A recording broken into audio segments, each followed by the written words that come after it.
Hello, all of you delightful beings out there, and welcome to the stream.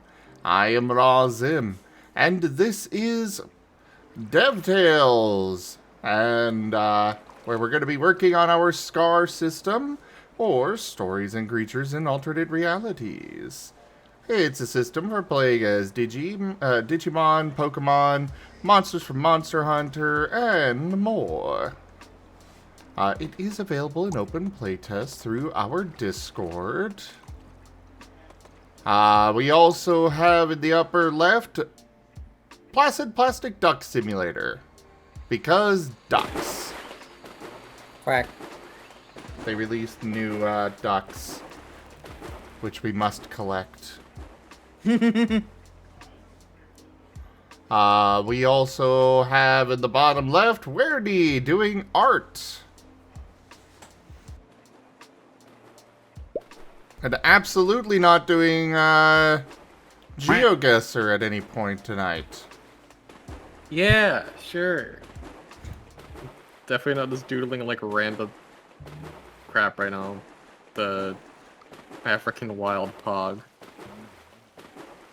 I mean, I'm okay with you just doodling and stuff.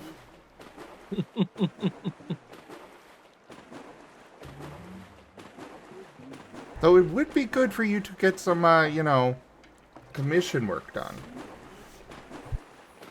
We'll see about that. We'll see if I have enough brain energy to actually focus on the thing. And hello everyone, I am Ren_Zell59. I am also streaming as well on Twitch. I am playing TCG Card Simulator. I haven't touched it in quite a bit. And I can see they did add a bit more to it than I remember last time.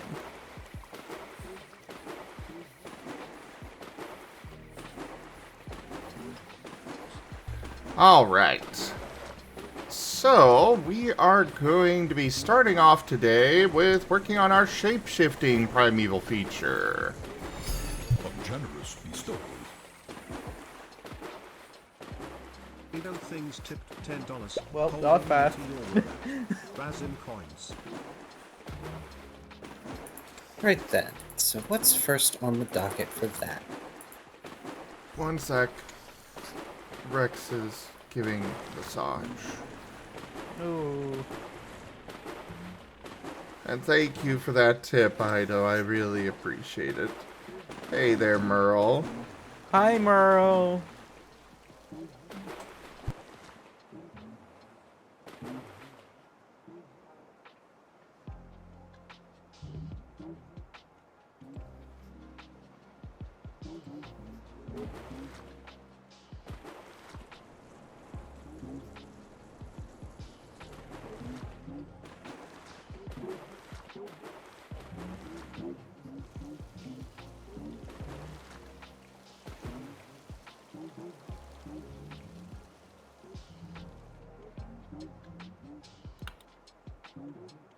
I wanted noted Rex is a good boy.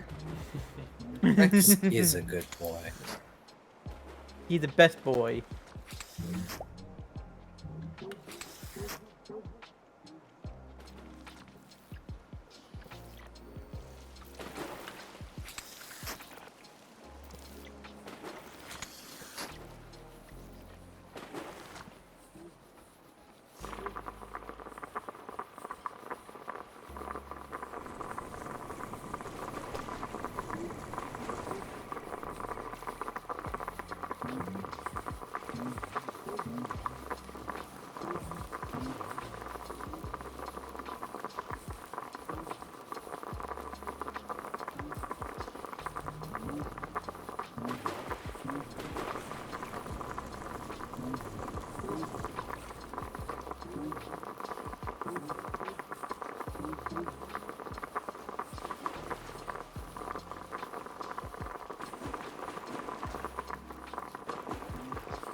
Okay, sorry about that, everybody. You're a good master.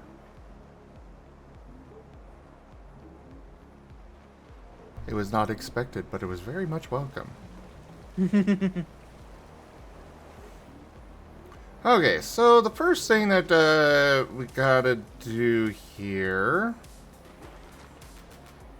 it was discussed the last dev session that people aren't too fond of the subtle shift.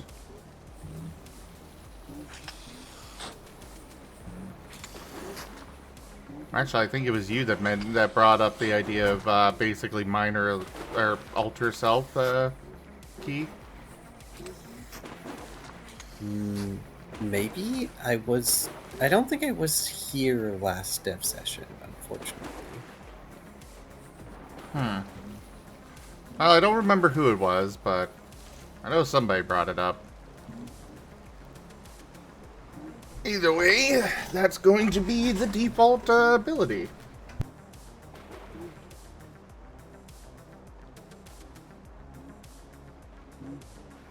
Let's see here as I bring up the document. Like a good and totally prepared dev. Mm-hmm. Yeah, for those that don't know, Key is an official, one of the main devs now. Scrim, the terror, the responsibility. Ha ha ha ha! Welcome. There we go.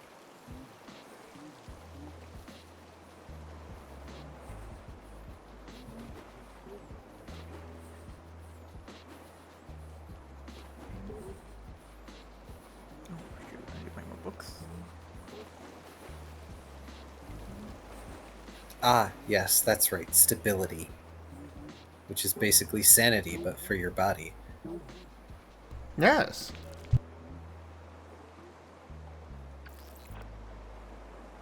Oh. I noticed there's a cutoff there. Yes, welcome to me being the dev here. There are a few spots throughout the book where that is the case, where it's like, alright, and typey, and inspiration dead. Just typey, and then head face plants on the desk.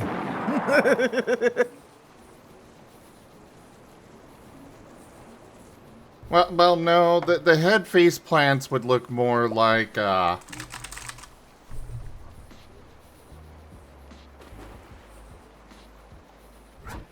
No. That's the noises that the bottoms make when you tease them. true.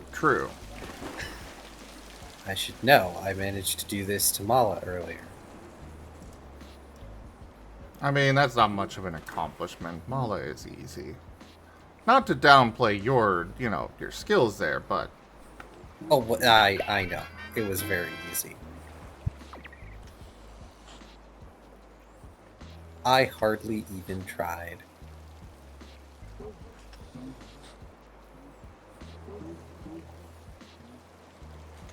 But distraction aside.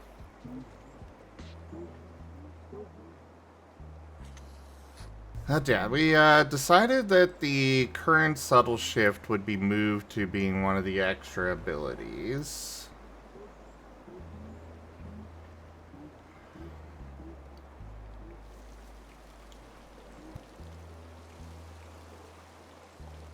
Okay. Because reading subtle shift as the default, it does seem like it could be strong, but that would also require having a lot of stability.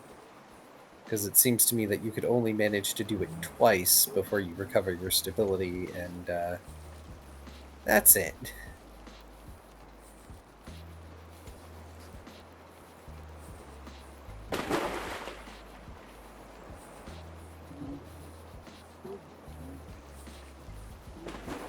Yeah.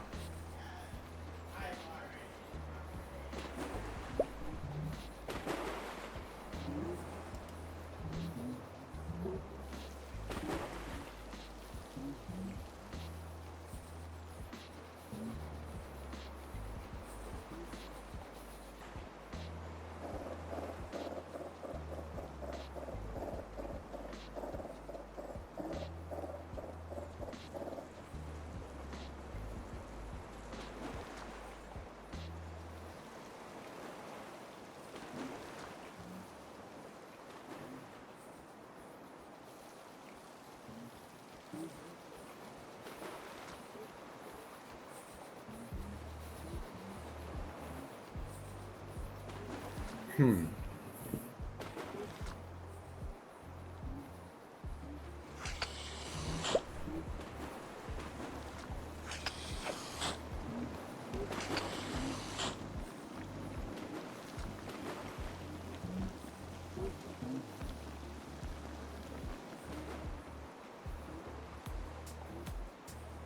Sorry.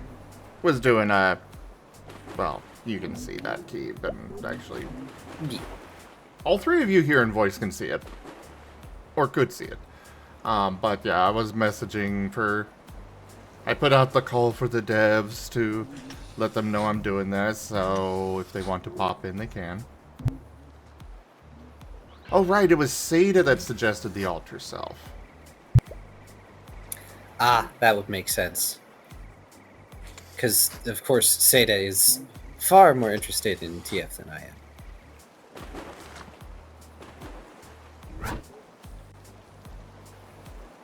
I'm the one that decided to gush over natural defense and initiative, even though you had made initiative and I had nothing to do with it.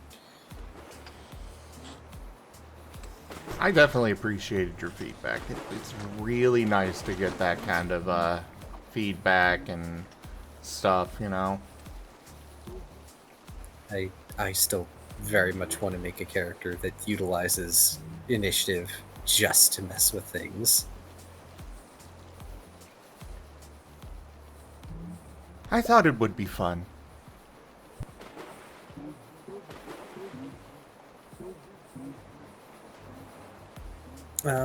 But if Seda's suggestion for the default was basically alter self, that is kind of what I was going to lean towards, is just a less powerful subtle shift that can only function on certain skills.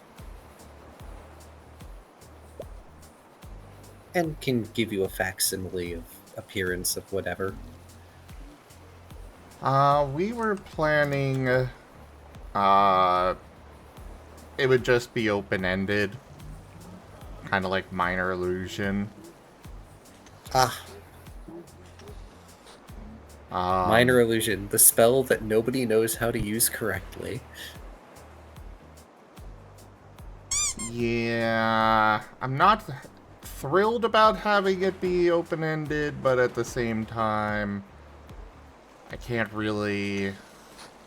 I don't want to restrict it, or, you know, I don't know what benefits to give it or anything. Which is understandable. I And guess we for a could default... give... Sorry. No, you're fine. It's just that for a default, we don't want it to be too strong. So I understand why subtle shift might be a bit much for a default. And leaving alter self open-ended gives you the ability to just sort of...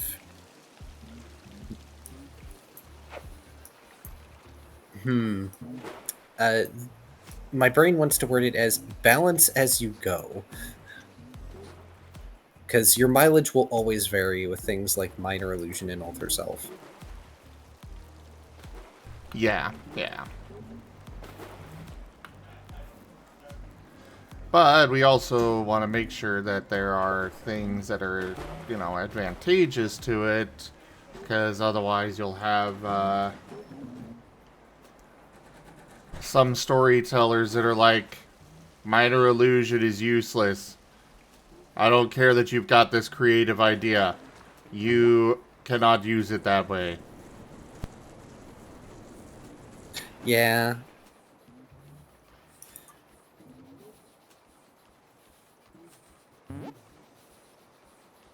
Hey, Era. It's an Hi, error. Ara.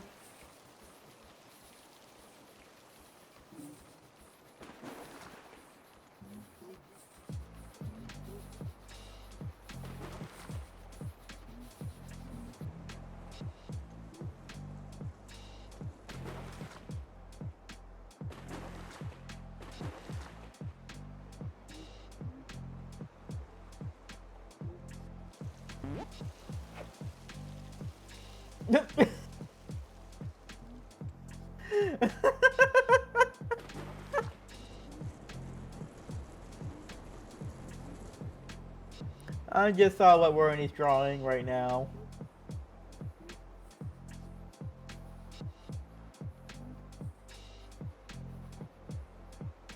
Yeah, I noticed that. Yeah, just going into Ren's card shop with my skunk persona. It can't be as bad as half the people going in there anyway. True. True. At least then you're fluffy. Exactly. I enjoy the angry weasel in the window. Yeah. Bree bree. Bree bree bree. Hard to get it to look like anything. It's drawn so small. Look how pixelated it is.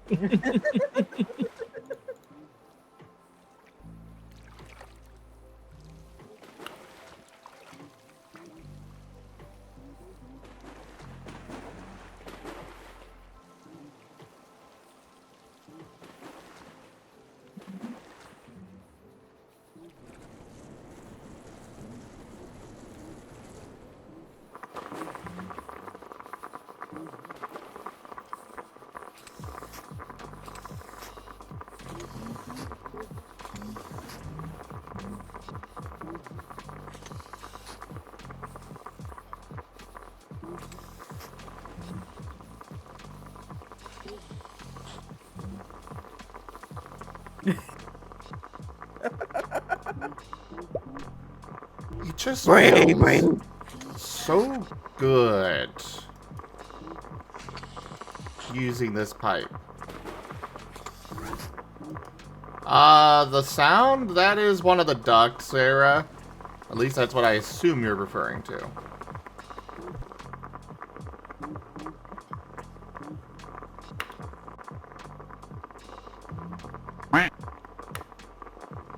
Actually, it's this duck in particular. It's not popcorn. I don't know what that's supposed to be, but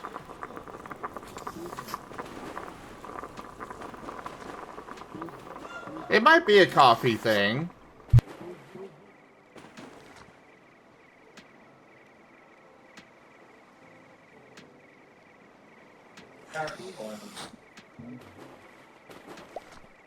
It doesn't look like tea. It might be coffee. I think it is.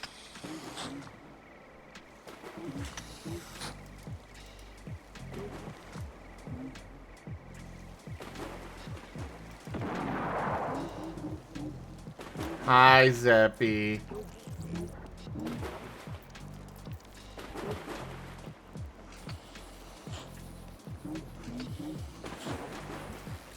Just doing the Stream Raiders thing real quick. Yeah. Well, you guys have unlocked a new skin, so might as well, start running it again.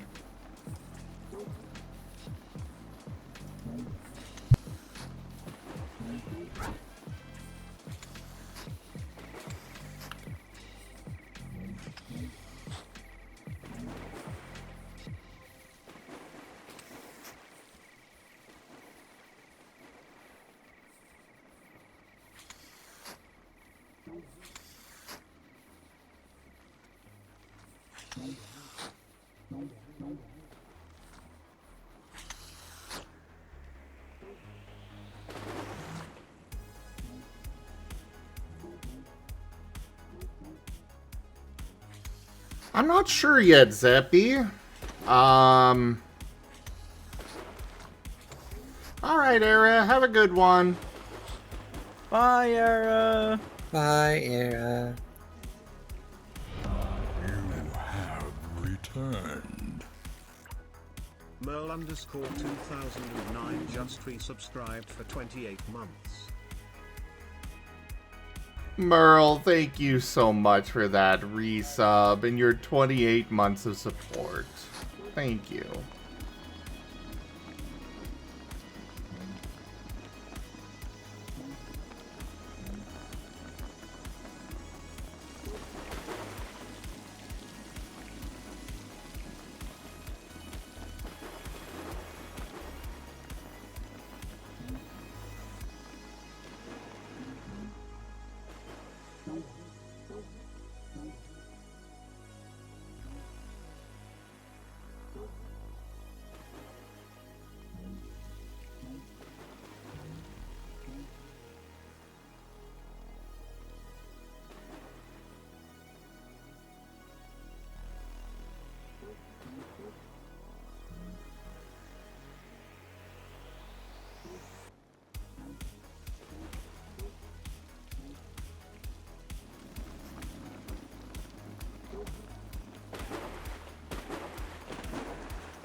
Alright, so Subtle Shift has been moved to one of the extra abilities, costs 10 stability. You are able to take on various animalistic traits that cause you to be more capable with different skills. This mechanically translates to a +1 dot bonus to rolls when you use this ability to improve a specific skill using a standard action. This change is a visible one.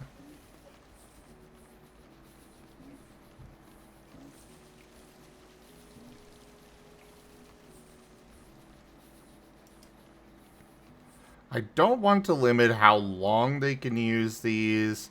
I think we decide, if I recall, we decided we were going to limit things by they have to make a roll to dismiss a change.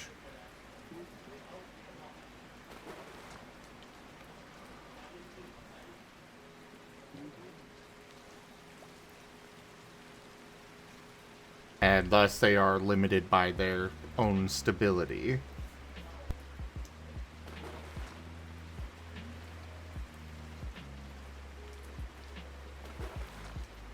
Down.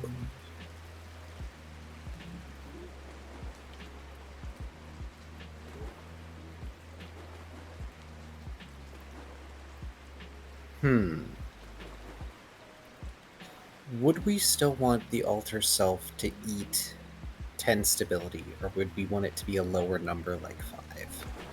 Honestly, I was thinking of having it be free.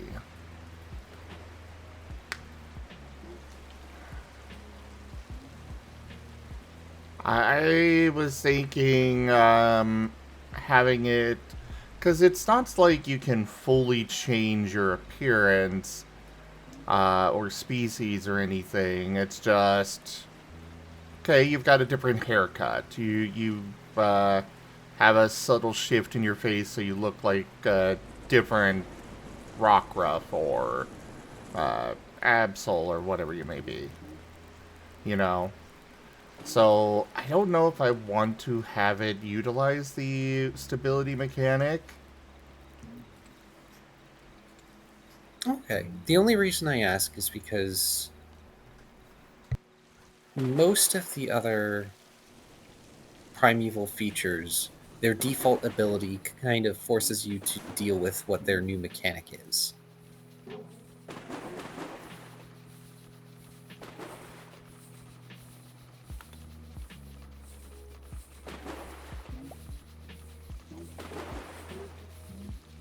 This is true, but I wouldn't say that'll be the case for every Primeval feature we come up with. But like, initiative, yeah, you do get the ability to get an extra quick action. Natural defense, obviously you get a basic natural defense. Companions are, Companions are their own beast. Yes. That. yeah.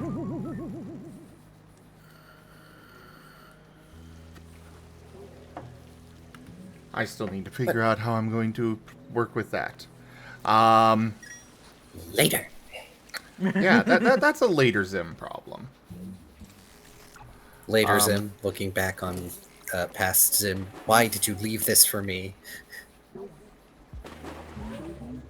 But considering how subtle or how situational Alter Self would be, I don't think I want to have it have a penalty, for lack of a better term. Okie doke.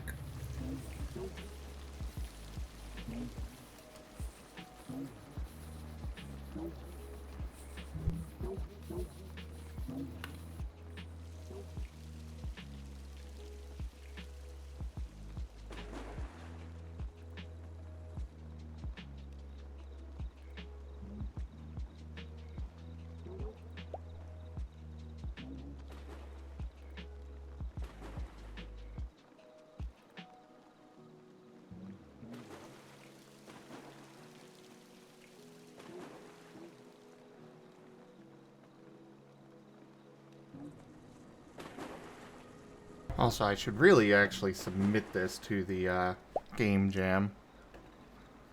I'll do that tomorrow, though. It is technically labeled as a day off. Do I actually rest? Not really.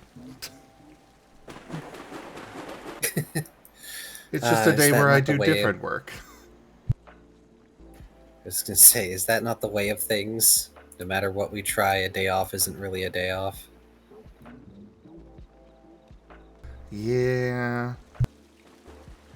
E.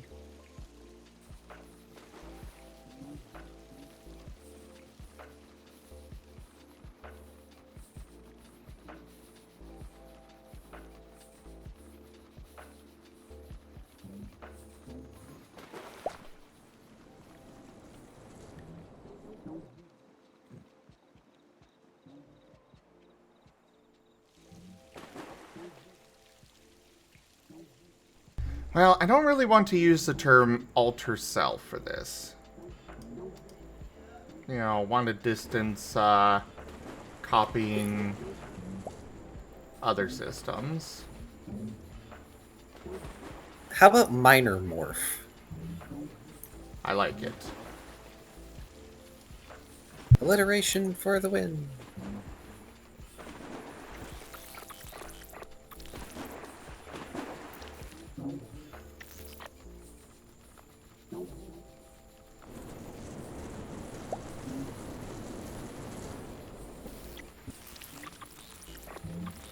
And do we want this to... Actually, no. We're going to leave it up to Creative Solutions System for whether they get a bonus from what they change themselves. I think that would be the better option. I agree. If we're gonna leave it up to interpretation how useful it is, because you know your mileage may vary, as the saying goes, then probably at least put in a note about the Creative Solutions System I in was minor planning. morph's description. Yeah, I was thinking about that.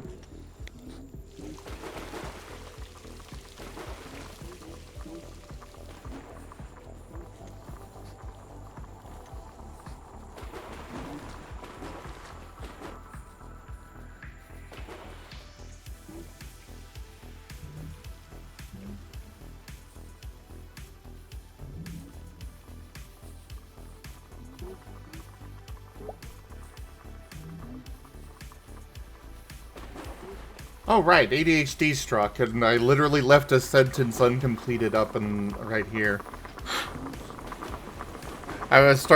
During this, I was starting to type it as a part here, but, yeah.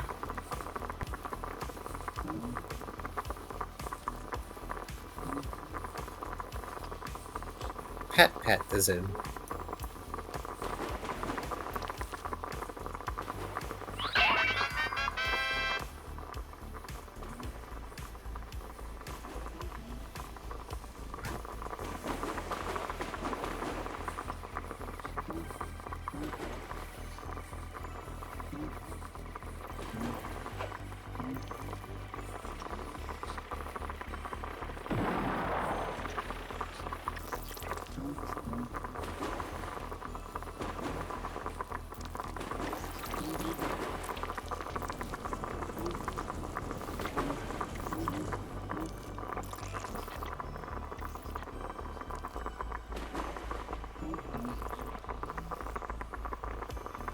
You know, I kind of like that idea, Vari.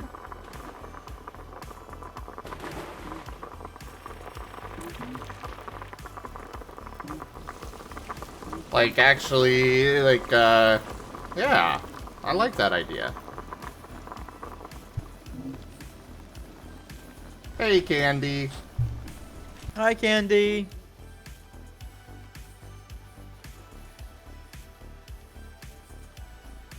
Greetings.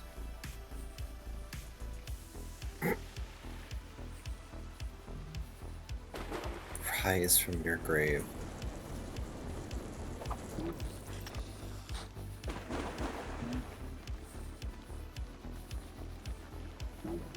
But also, I agree. If you're going to have some ability to morph and control your own physiology, self-healing is inevitable.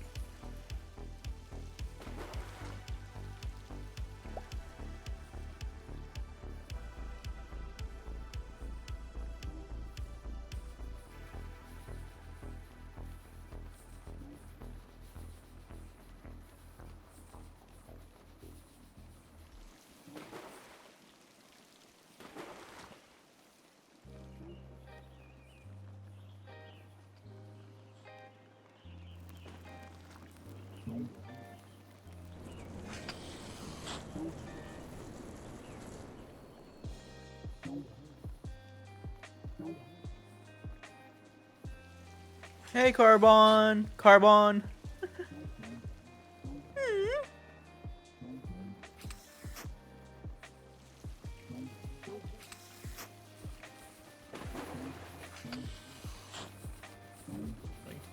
Pet pet Buy the those. bee. Wee wee!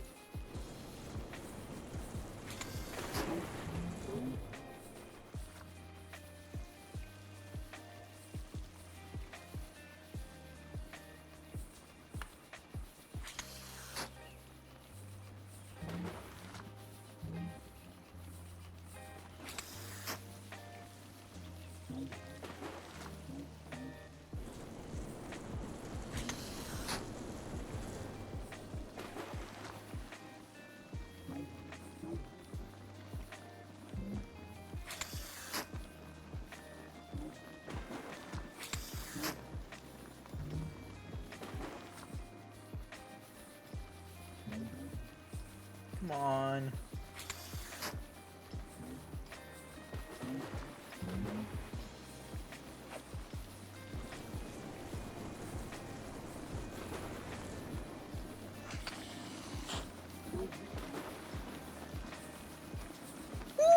Okay. $464 card. Too bad it's not a duplicate. Oh.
Let's go, Ino. Let's go.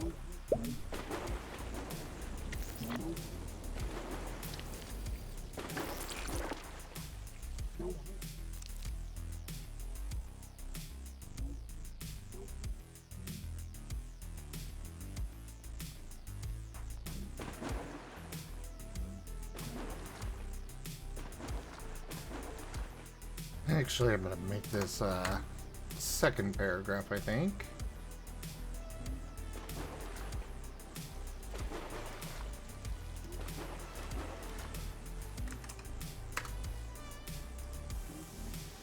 Also, I think I heard from Whiskers.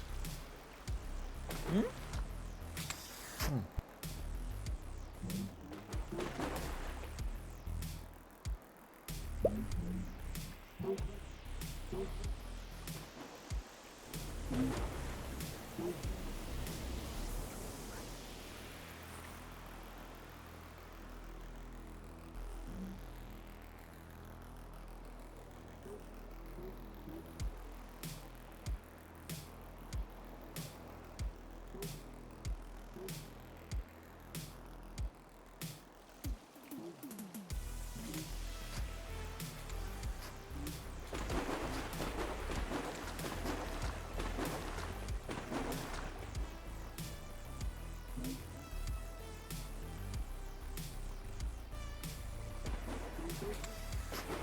I am back. Welcome back. Welcome back, Sector Rat. Welcome back.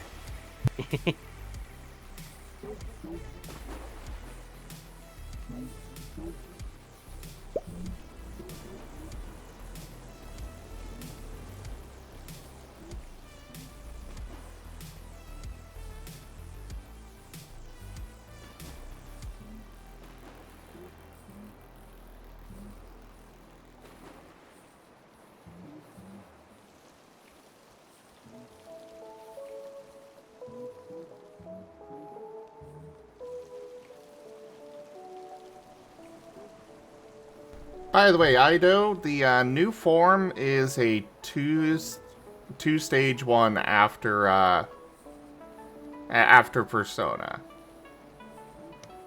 So you know, go to the Persona route, then it is one of the other potions, and then a third potion. I'll give that hint at least.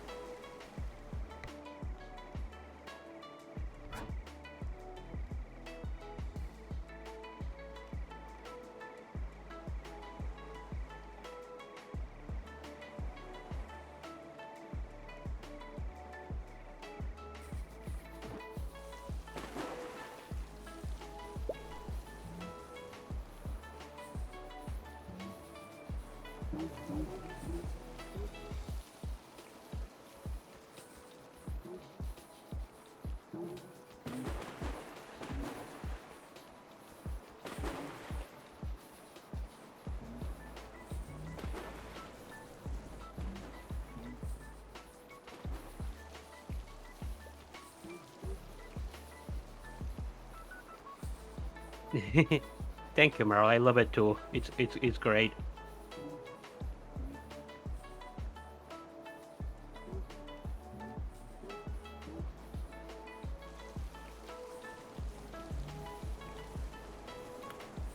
So what are we working on right now? Shapeshifting. Ooh.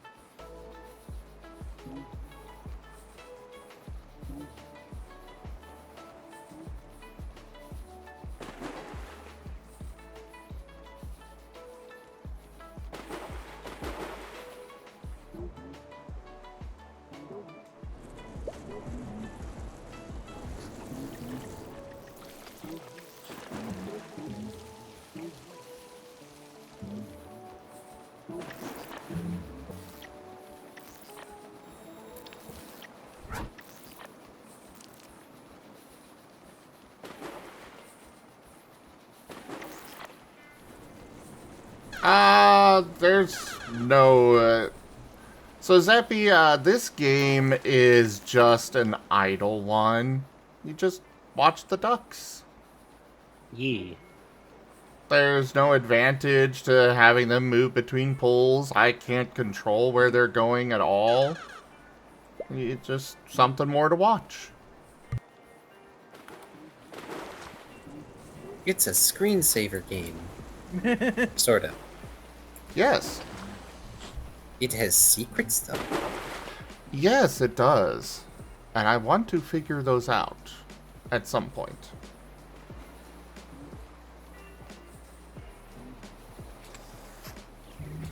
It's very relaxing, though. Like, I know there is a keypad over here at this door, but what it does, I have no idea, or how to get the code, who knows. Code is probably on a duck. It probably is on several ducks. Oh no. And from what I understand, some ducks need to be named certain things for different secrets. It's a convoluted mess. Oh no. Sounds like the kind of thing that people who like secret little AR games in their games would enjoy. Yeah. And yeah, Merle, you guys can use the Name a Thing card from Stream Loots to name one of the ducks. Alternatively, every $5 tip does get you a, let you name a duck as well.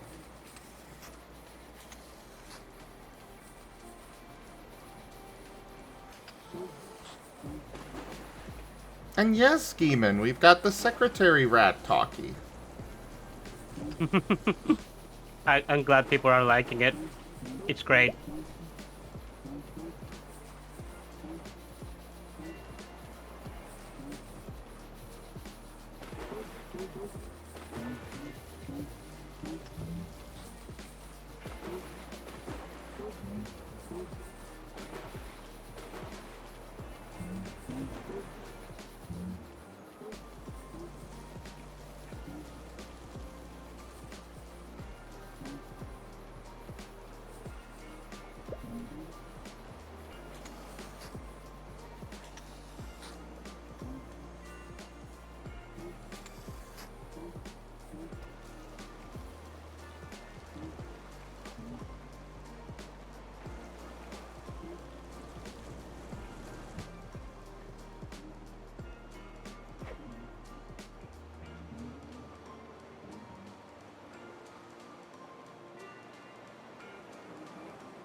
I'd wager the turnip market's making a killing today.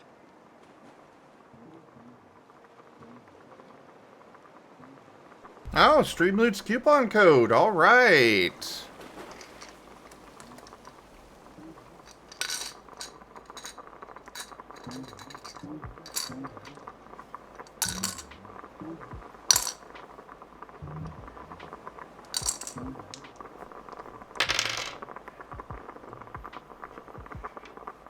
Alright, Geeman, this is either really high or really low. Would you like me to keep it or do a reroll?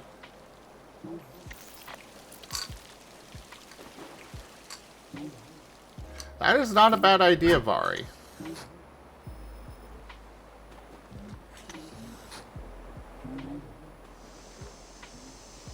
So, we definitely need to figure out any mechanics we're going to have for different sizes interacting for that to be very beneficial. Yeah, but good idea nonetheless. Oh yeah, Probably definitely a worthy good of one. like putting in a little placeholder. What try- about? Oops, sorry. You want to keep it, Geemond? Alright. Well, it was a high one. Let me just set up this coupon.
Because it is a high one, I'm sending it to you directly, Geeman, so you can use it first. Before it potentially gets used up by others.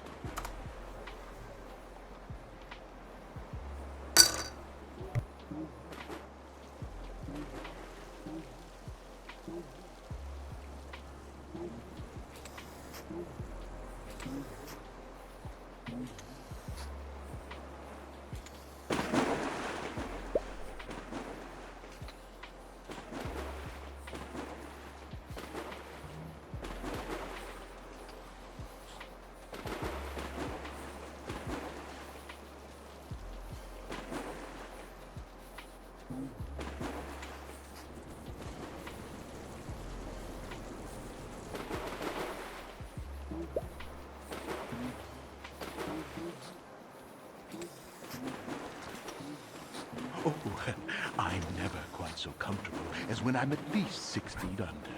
Jimond_ has purchased 50 tabletop cards packs. Oh, jeez! Thank you so much for that purchase, Geemond. That is definitely a lot. Oh God! Wow. But this is also a Goodness. significant coupon code, so... Nah, wow. Amazing.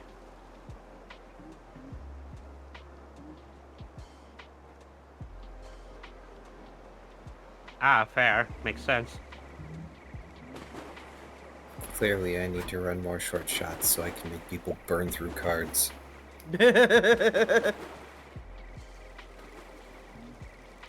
I agree. Also, I would really like that because then I can get the,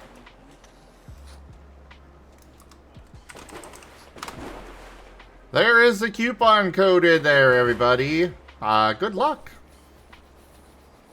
There are limited uses of it, so go grab it. But I would also like that just to fill out the, playlist on YouTube more. Fair. I've been having a hard time trying to actually link to the playlist because it seems to be too small right now for YouTube to let it show up in searches. Ah. Oh. Yeah. A new legendary has been attained. I mean, I'm not surprised.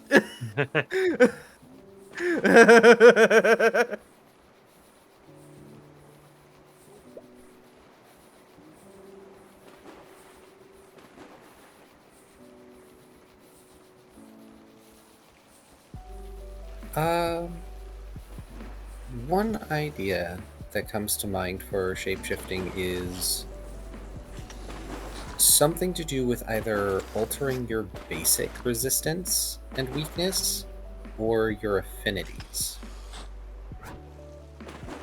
Ooh. Let me put in, self-heal.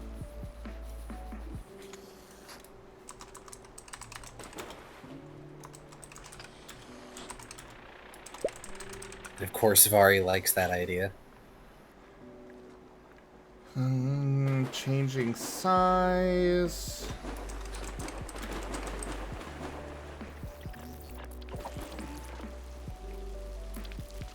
Don't really need much of a note on that one for myself. It's kind of self-explanatory.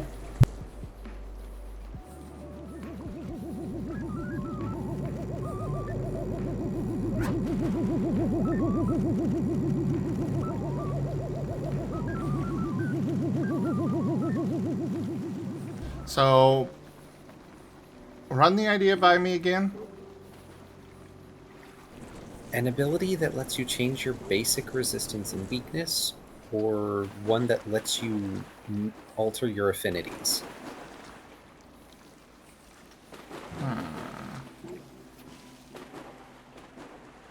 Or an affinity, I should say. By the way, tell me when there's something that your limit takes notes on. Will do. Oh, I'm never quite so comfortable as when I'm at least 6 feet under. Nothings has purchased 25 tabletop cards packs. Oh boy. Thank you for that purchase, Ido. Thank you for the support. I can dance on the Thank you, Ido. You're awesome. Hey, the amazing Ido things. You have been given a tabletop cards pack through Streamloots by Jimond_. Good luck.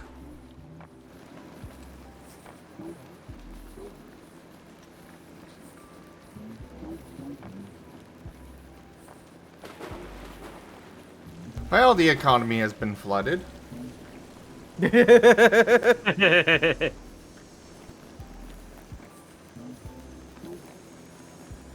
I mean, I'm not sure what we expected after Geeman bought 50 packs. Indeed.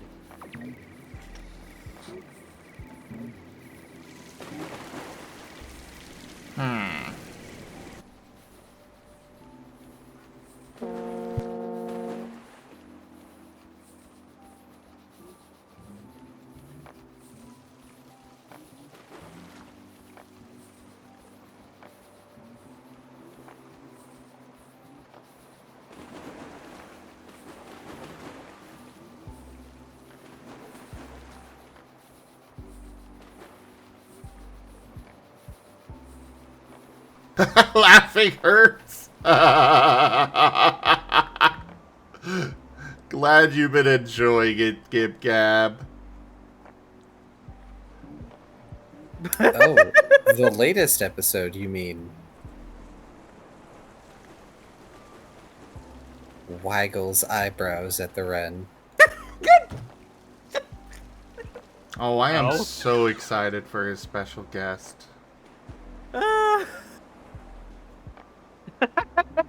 Oh god.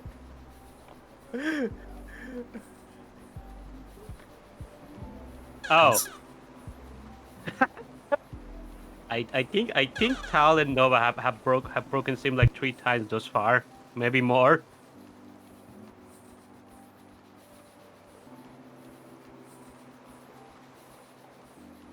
I gotta finish watching the recent episode myself. I watched like half of it live.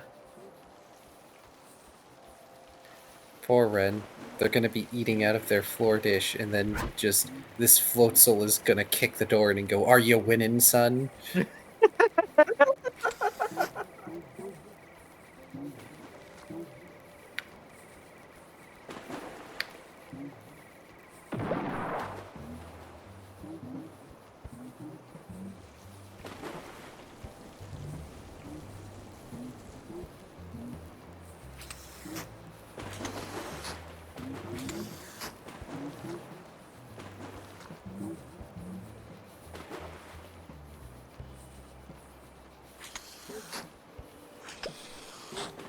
It took me a minute on reading your note about self-healing.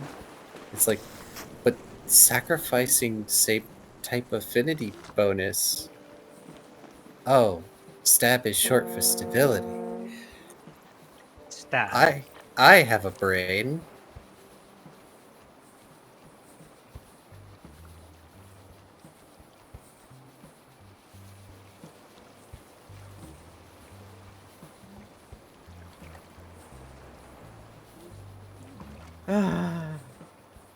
I'm so glad Nova did not get coffee. I really am. Nova plus coffee means an EV suddenly on the other side of the world. Sorry, Candy. If it was higher than a minor influence, I would have made sure that he got it. But with a minor influence, I can only introduce the coffee and offer it to him. And if the other players decide to interfere, well... Yeah.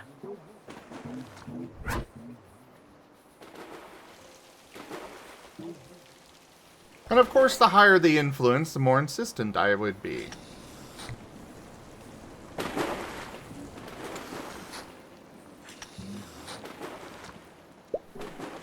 Hold on. What is that? The door will open when you find the...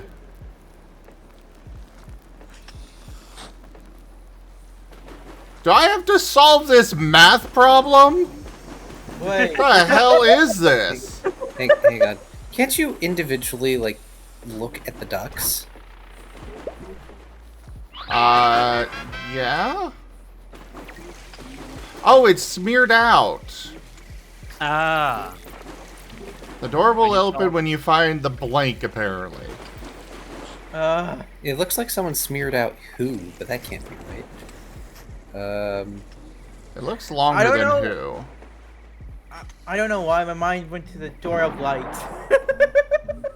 No, there's a door over there with a key pad next to it.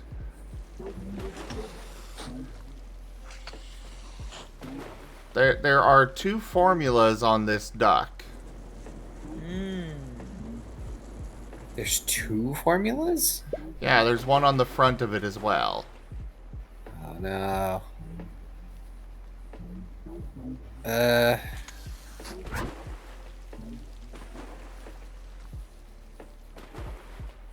I'm trying to get a good view of it. I don't think these formulas are actually solvable. Oh. xn plus 1 equals lambda, I think that symbol is. I was gonna say, is that lambda xn? 1 minus xn. We are missing variables. Yeah. And then the stuff on the front of it... dx over dt equals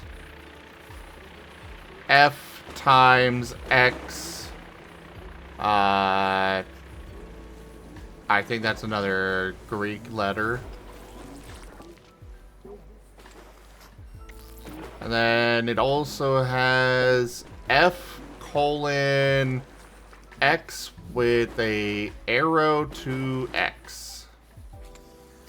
Whatever the fuck that's supposed to mean. It would be nice if we could just view these in like a menu and not have to deal with all of the clutter.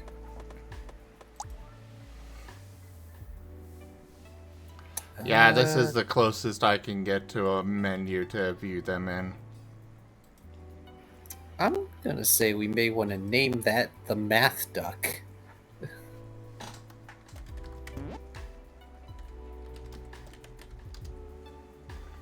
Done. And that way you can always come back to the math duck. Indeed.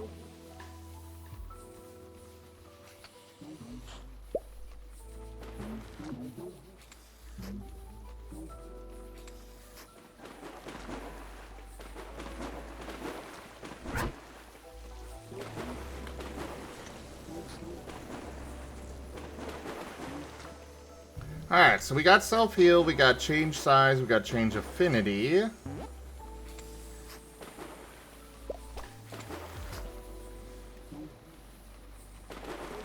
I don't think we need anything affecting stability. Because everyone starts with 100 and stuff eats out of it, and that's a natural limiting factor to what we can do. Actually, on that front, we did decide to change that.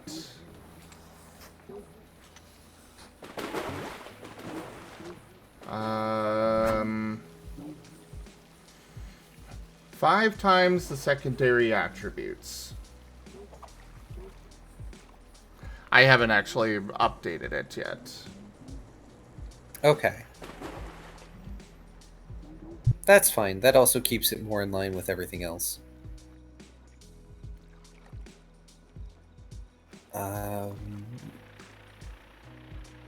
I mean, you could have something that gives you more stability. But I feel like we could do something more interesting than that.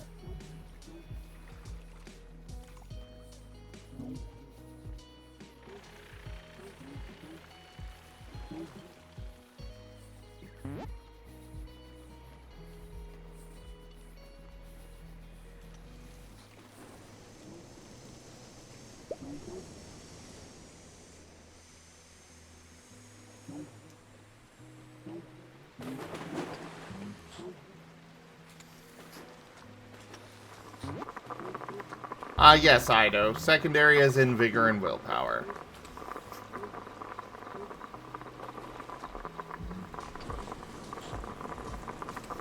That makes a lot of sense.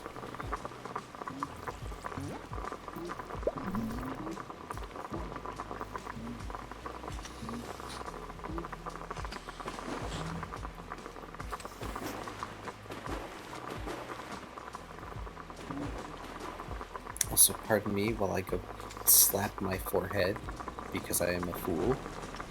Why? Obviously, if we have a minor morph ability, we need to have a major morph ability. Oh, yes! Impersonation.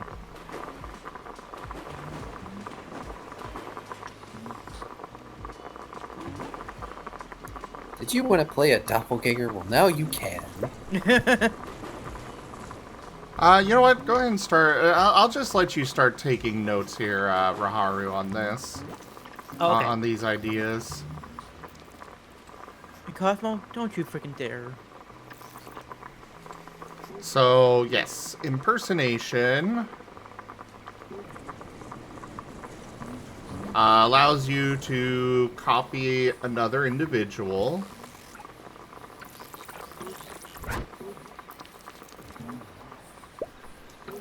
What do we want for a stability cost on that?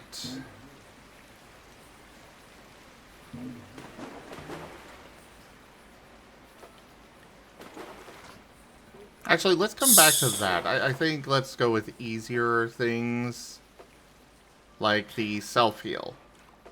Because that can set a framework for, you know, going forward. Yeah. Hey, Henry Bear, I'm working on our SCAR system for playing as Pokemon, Digimon, etc.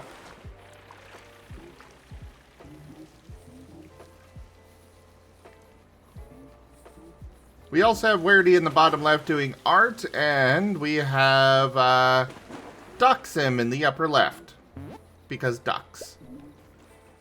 And Ido's trying to find a new form that is hidden in the potions.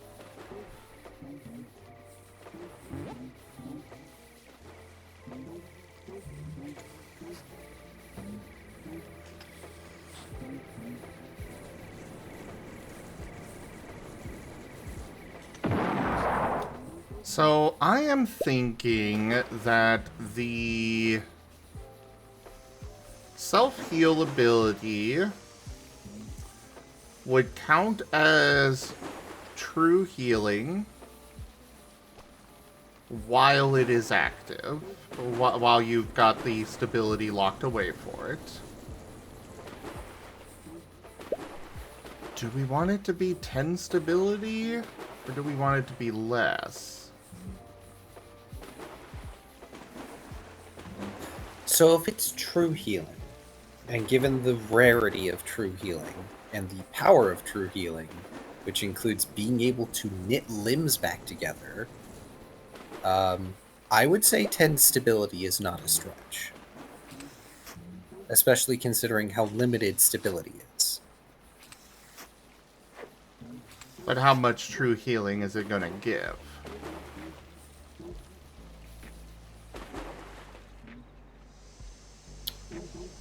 That's a good question.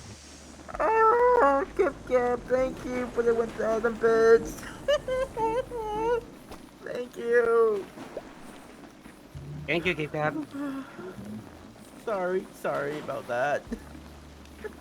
Pat, pat. So we can be very stingy and say that it is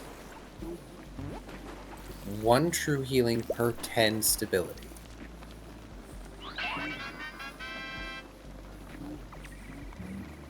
Or we could make it maybe 2 or 3, depending on how expensive it is to obtain the self-healing power. How and if it about... has any other prerequisites. Come on. Basically, Henry, it's not specifically Pokemon Mystery Dungeon. It is meant to be a more broad system for you to play as basically whatever you want. We are focusing on Pokemon, Digimon, and monsters from Monster Hunter by default, but we are also working on, We are also working on our own bestiary for it.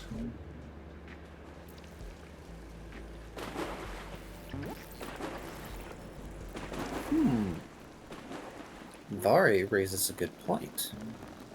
Percentage of max HP. Thank you, Gip Gap, for another 500 bits.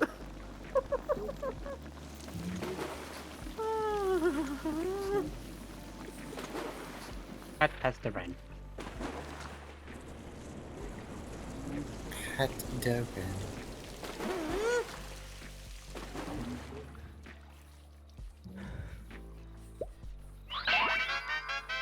I didn't want to interrupt their talking with the tabletop. Gip Gap. Congrats, Ido. Yep, you found the professor in there.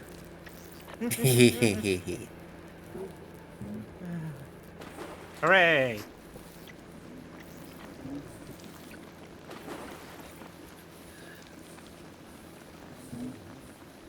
So, if we did percentage,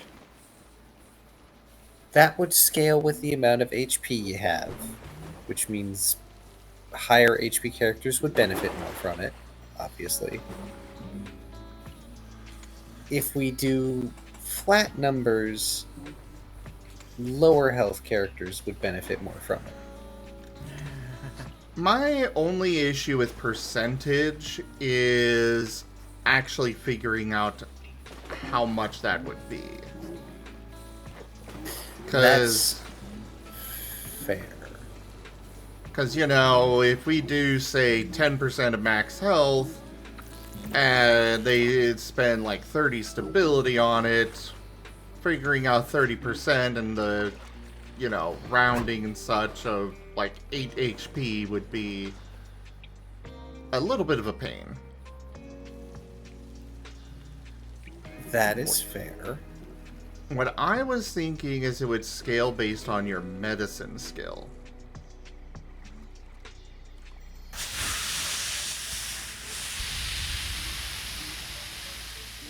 Is there another? No, there isn't another specific skill besides medicine that would work for that. Someone would be able to argue a specialty, but not a skill besides medicine, I don't think.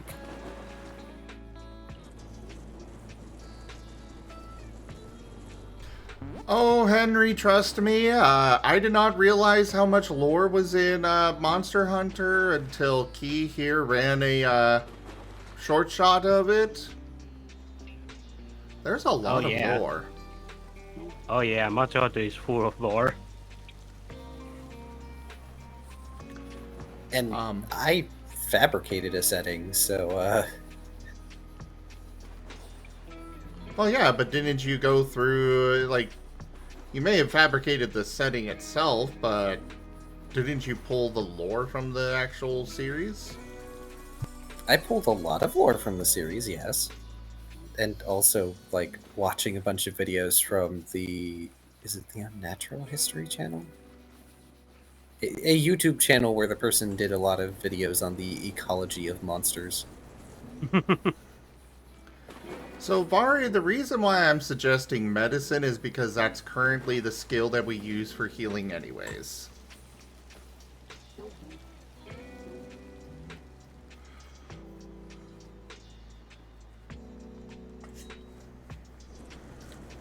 The only problem there, well, I mean, it would be per stability use, so even when you get to higher, you know, stats, you can still benefit from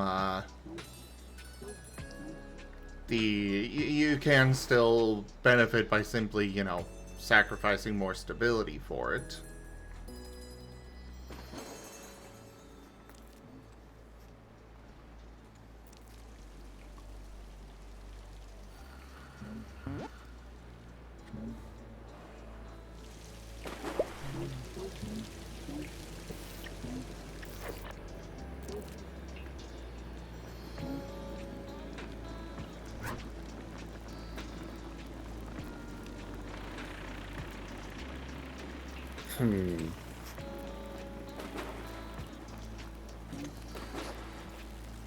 Given the way the HP numbers tend to go, I would still say that a lower number would be good. Because especially early on when you don't have terribly much stability, it would still be significant. Even if self-healing only provides you 1 or 2 HP.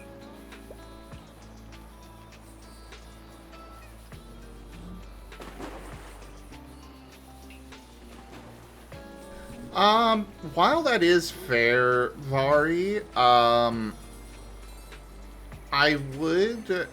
want to keep a lot of things similar across the board.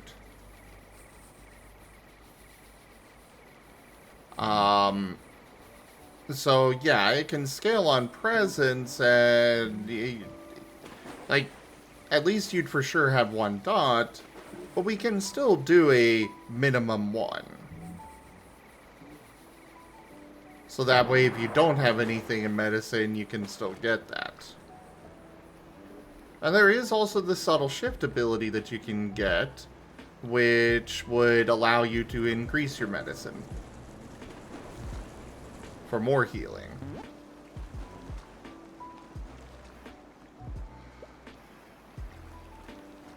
Also me having a brain fart moment. Because if we're having it scale off medicine, then minimum 1, just scale off the number of dots in medicine, potentially plus any applicable specialty, such as anatomy. Exactly. Which, at most, you would be spending 10 stability and get like 7 or 8 HP back, which is a lot. Yeah, and that's providing your storyteller allows the, like, even if your storyteller doesn't allow the specialties that you pick for medicine, you still have at least 5 that you could get. Yeah. And in fairness, this is not true healing you can apply to anyone else. It's true healing you can only apply to yourself, and it is very limited. And it gives the storyteller an excuse to wail on you harder. Yes. It's like, oh, okay, well, you've chosen to be durable. This is your mistake.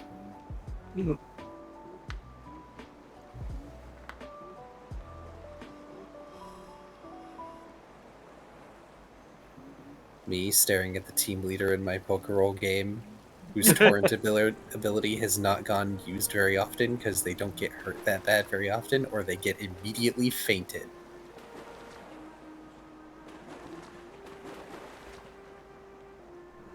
Alright, well, make note of that, Raharu. Self-heal, costs 10 stability, gives healing based on medicine skill, true healing, and it is a minimum of 1.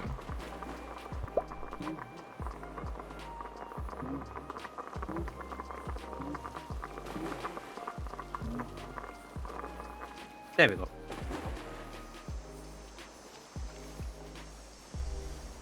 Now, for the next one. Oh, right. What do we want the XP cost for that to be? For the record, I plan to make Subtle Shift cost 25 XP. That's fair. This is true healing. I feel like it should cost more than Subtle Shift does. While, yes, I can see your point there, it is also limited only to yourself. True healing with the moves is 50 XP, Now, but that gives you a lot of flexibility. I wouldn't say make it higher than 30, because that's also the highest XP cost that I can see from the natural defense feature.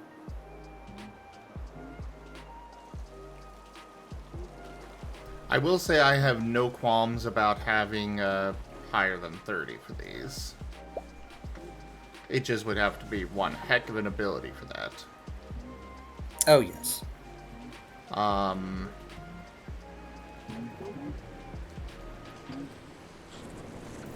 personally feeling like it should be 25, though. One moment.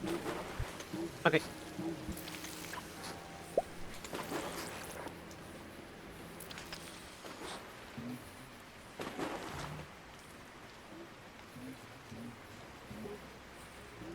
Alright, I'm back. Welcome back. Welcome, Welcome back.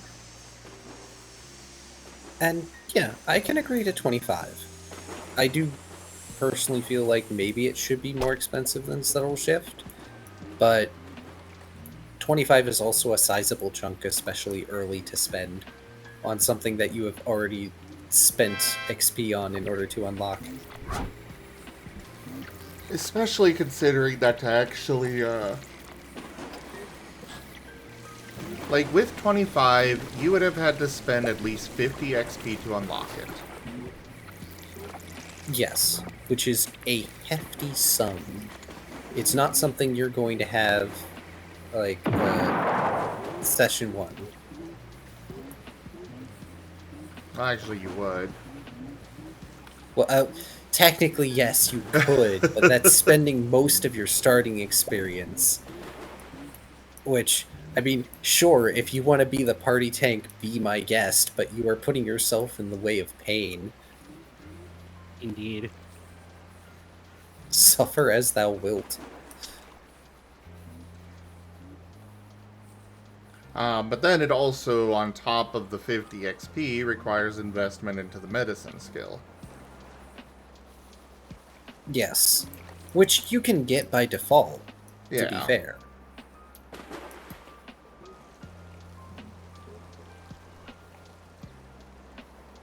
I think we're going to remove the minimum one, though.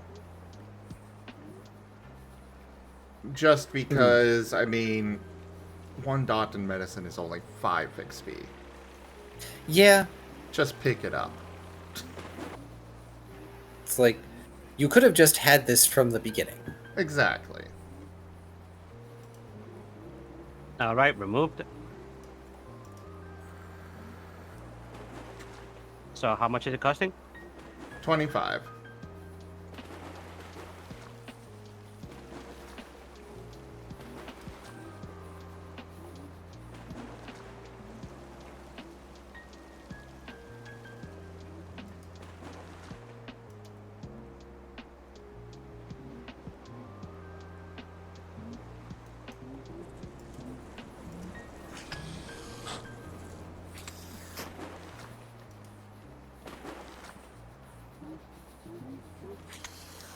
Alright, so, next up,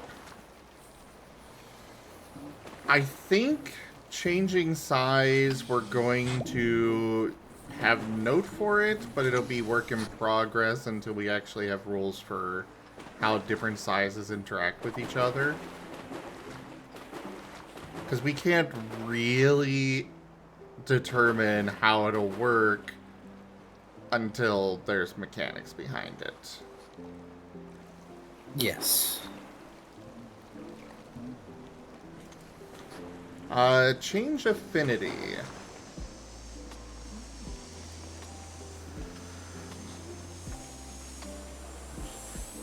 I'm kind of feeling like that should have a higher stability cost. However, it would have a lower XP cost to actually purchase it. I agree. Because, well, there is going to be the minor headache of figuring out what your weaknesses and resistances are. Thank goodness Tal made the calculator. It's not as directly impactful to alter your affinities as it is to be able to reattach a limb, per se. Yeah. And it is a major shift from your normal self. Yes. So that's why it should be a higher stability cost. Self-healing can be explained in its stability cost in that you are returning yourself to a default state. Exactly. Whereas changing your affinity, you are altering a fundamental portion of yourself temporarily, but it is such a core thing that it would be more difficult to do.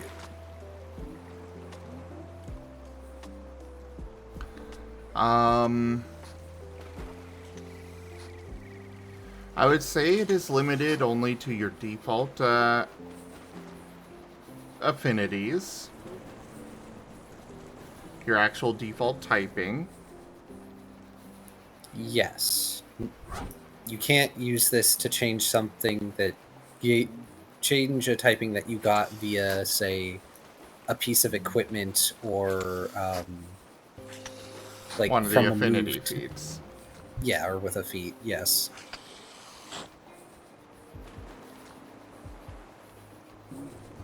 It does not make you eligible for affinity feats for the new affinity.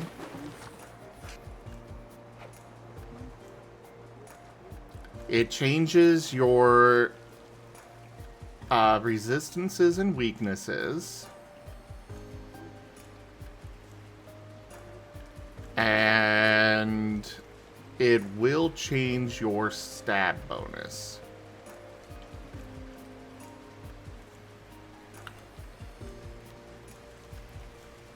That all sound good? Yeah, that sounds good to me. That's all. That all seems like stuff that is. Words are failing me. Vocabulary. Par for the course. We'll say that. Par for the course.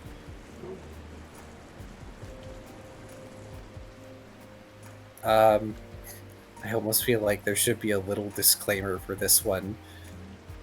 Only pick if you are willing to go through the headache.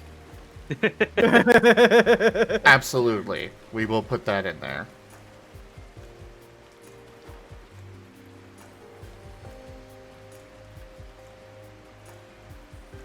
Oh, GibGab, I just realized that you are number one on donating bits on my channel. Thank you.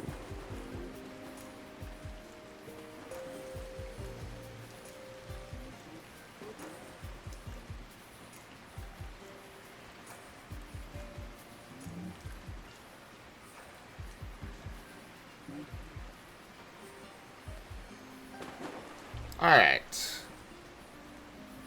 You got all that noted down, Raharu? It was only change your base affinity, so also change your weakness. What was the rest? It changes your resistances and weaknesses. It changes your stab bonus.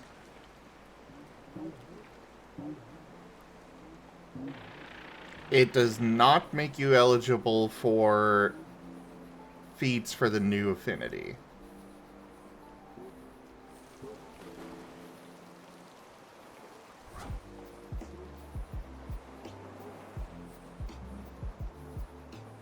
Yeah, that makes sense. It's because you're just changing something temporarily. It's not like you're permanently changing your affinities. Makes sense to me. Well, do you have it noted down? Yeah, I have noted that. Okay, cool. Alright, next one. Impersonation.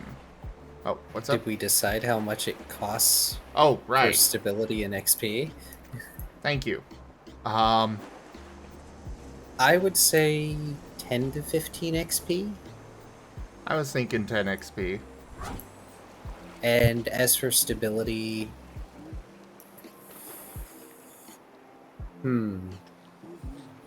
probably 15 to 20, which would discourage people from grabbing it right away, necessarily. I like 10 XP and 20 stability. Okay. Which means if someone really wants to invest in vigor and willpower, Yes, thank you. Vigor and willpower, right at the beginning, they sure could go for this, but I don't know if I would recommend it. Oh, Oh no, we lost Wereni. Yeah. Oh no.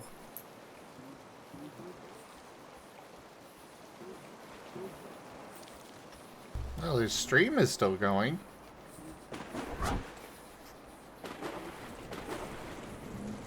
Oh, I just noticed Vari's comment. Changing type canonically causes headaches.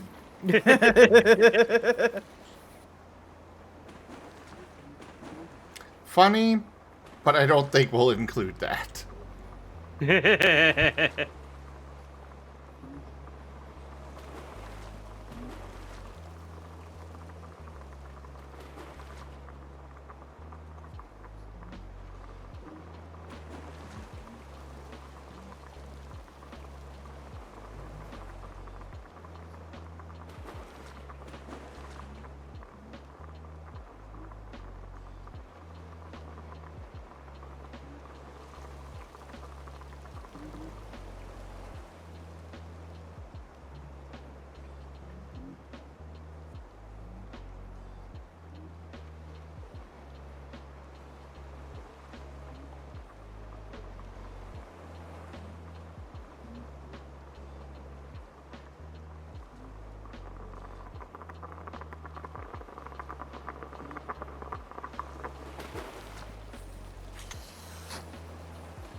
All right.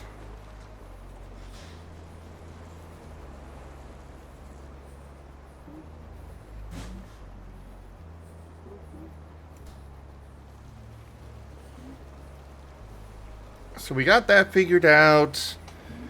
Now the next one. Now on to impersonator.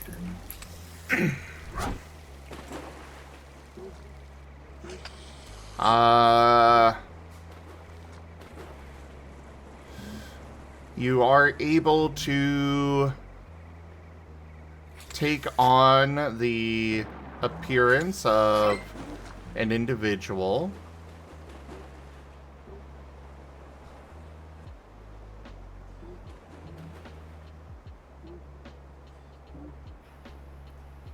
Question. Does it have to be an individual that you have encountered before? Or can you fabricate a persona? I feel like... I mean, if it's impersonation, it would that would kind of imply that it's somebody you've already seen.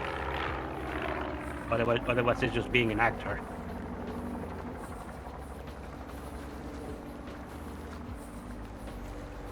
Yeah, and also you kind of already can, like, by default with the, minor morph, you can already appear as a different member of your species. Okay. Also, I feel like you could technically combine impersonator and minor morph. Yeah. If you really wanted to take that stability hit to make an entirely new persona based on somebody else. Well, minor morph doesn't have a stability cost. Oh, that's right. Sorry. I keep thinking of Subtle Showed.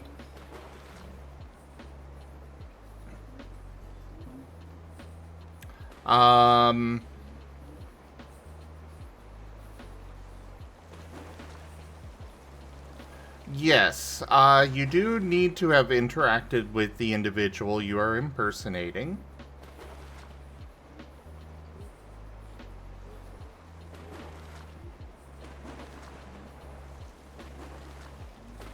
We're gonna say on a personal level, so, you know, hearing them do a speech isn't enough. You would have needed to at least either have spoken to them or have made contact with them.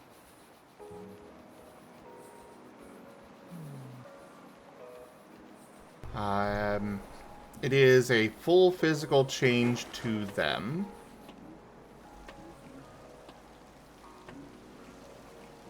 I would say for a higher stability cost, you are also able to adapt your mind to utilize their same mannerisms.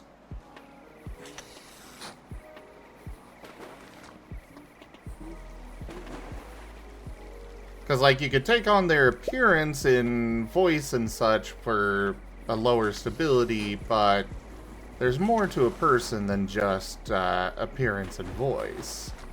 Yes. In other words, burn more stability, and you can take on personality traits, basically. Ticks, Exactly. various things that make them them, which gives you a more complete disguise.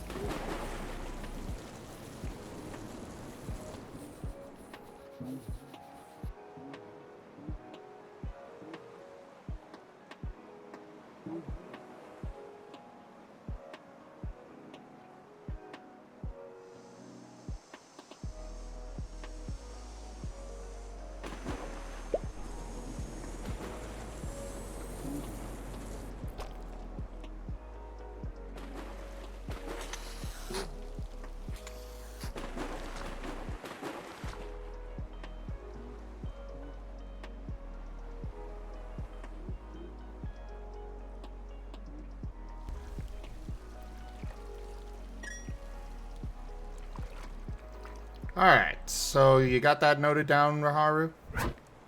Yeah. Allows the cop enter the video. Needs to have interacted with individuals who you're impersonating on a personal level. Full feature you can change them. For higher stability cost, you can shift your mind to imitate mannerism. But what's the stability cost and EXP cost? Yeah, I was gonna get to that. Just want to make sure you had that noted. Yeah. I would say 15 stability for the physical change, and another 15 for taking on their mannerisms, for a total of 30.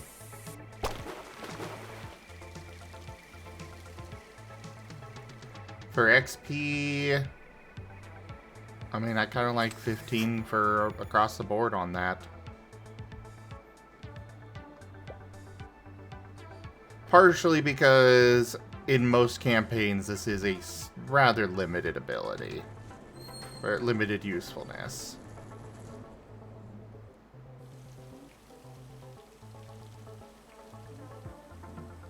Key? Sorry, I had a moment. Oh, no worries.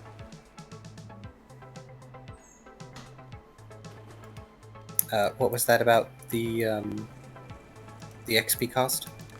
I'm thinking 15, 15, 15. So 15 XP, 15 stability for the physical, and then 15 more stability for the mannerisms. Yeah, that works. Just even across the board. Got it. All right.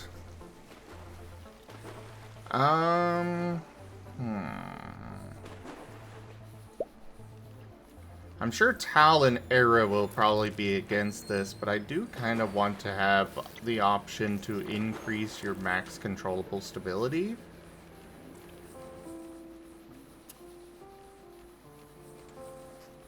Because as of right now, it'll max out at 100 stability.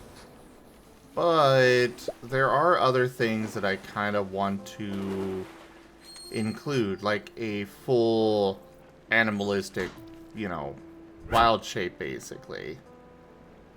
A full metamorphosis. Yeah. Which, that I'm thinking would be 100 stability by itself. But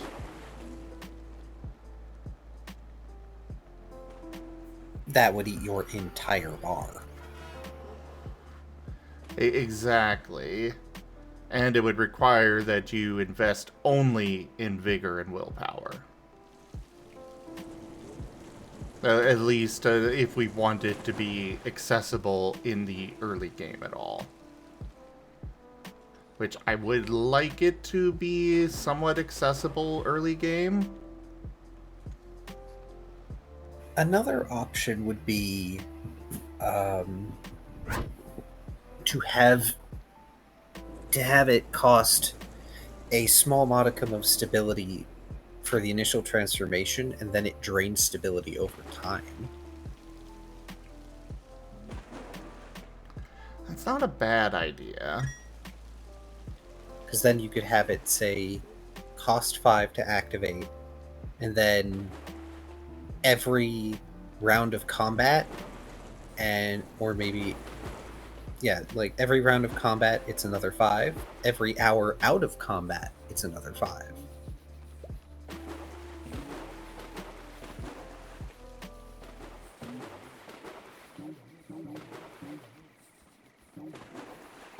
And we could adjust off that basis depending on how strong the metamorphosis is.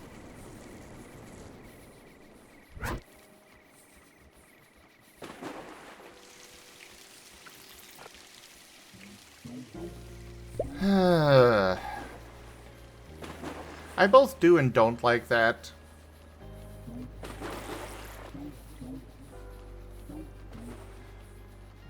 Because, like, going a druid build, I will say, it always sucked in D&D, where it's like, okay, you can wild shape twice a day. But that is literally the entire purpose of my class, is to be a different shape. Nope, twice a day. Though in Pathfinder, at least, they have it in minute increments. Yeah.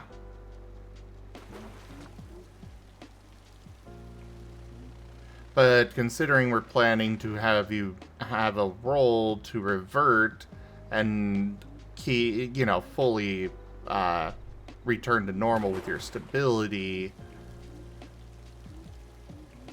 if they're constantly shifting back and forth, just so they don't have to. That's true.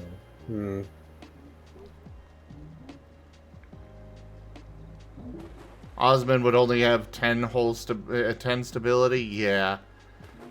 I'm thinking we would add more features here that allow them to include their body, mind, and soul in their stability calculation. Either include or potentially replace vigor or willpower with one of those.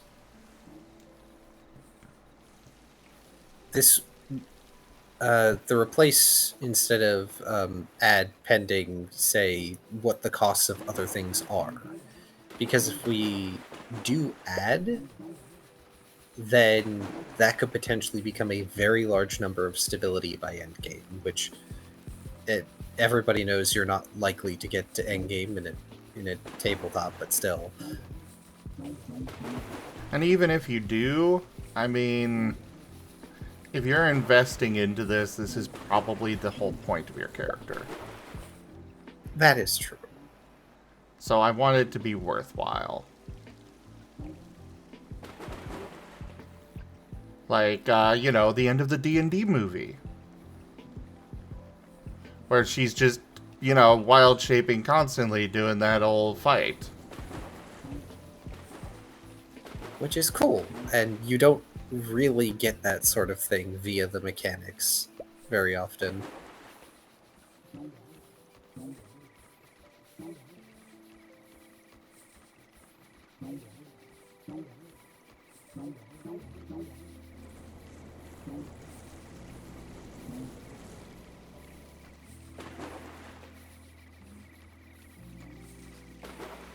I think adding is a good idea. I think adding is fine.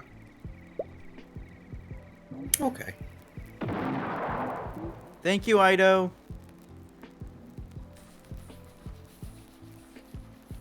Worst case scenario, we have given Tal and or Era a headache. Okay, so what is this about adding stability? Can you repeat it? We're going to have a repurchasable additional ability, or extra ability. We'll call it stable body, stable mind, stable soul.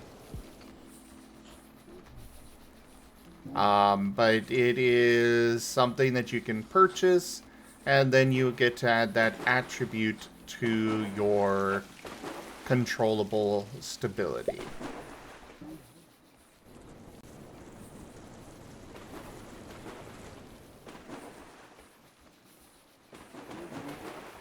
Noted.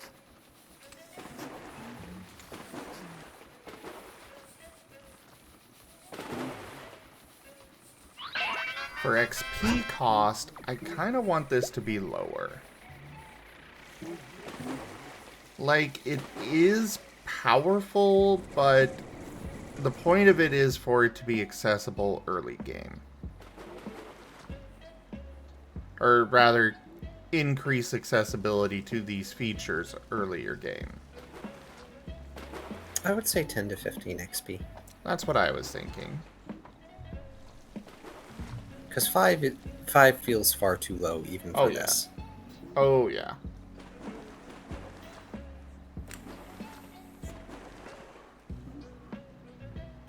I think 10 XP to get all 3 of them, that would be a total of 30 XP. I think that would be fair.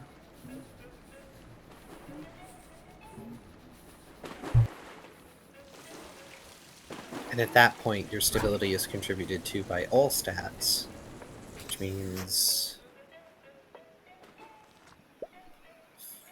5 times.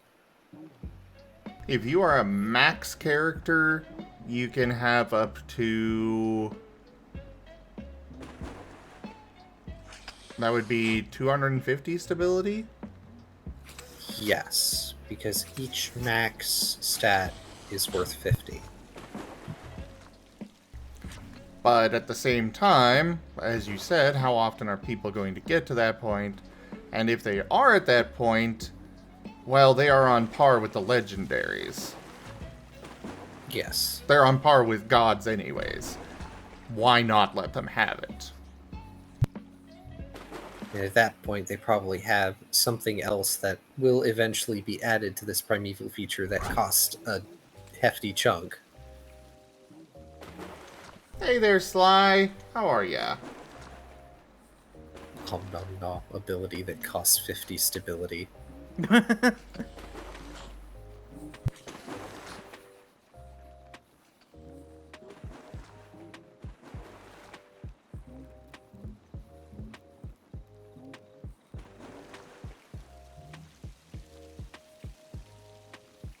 One thing that I'm kind of trying to avoid much of Gib Gab is limiting people to rests with this system.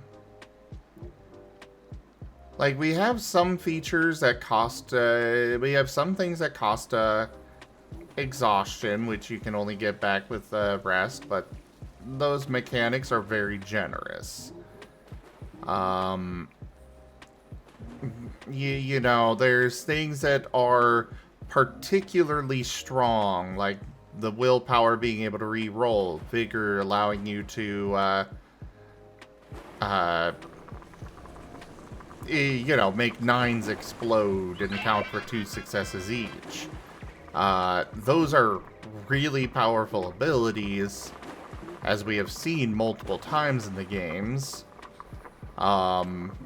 That are limited to full rests.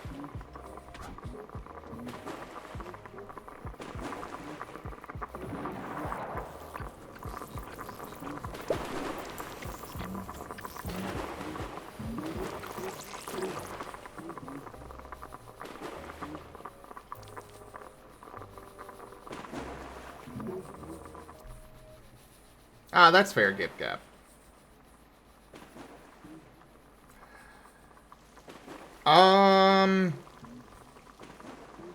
I wouldn't say we have anything that's broken in the game that we have to figure out how to counter.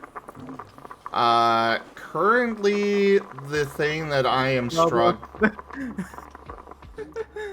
We're talking about the system. I know.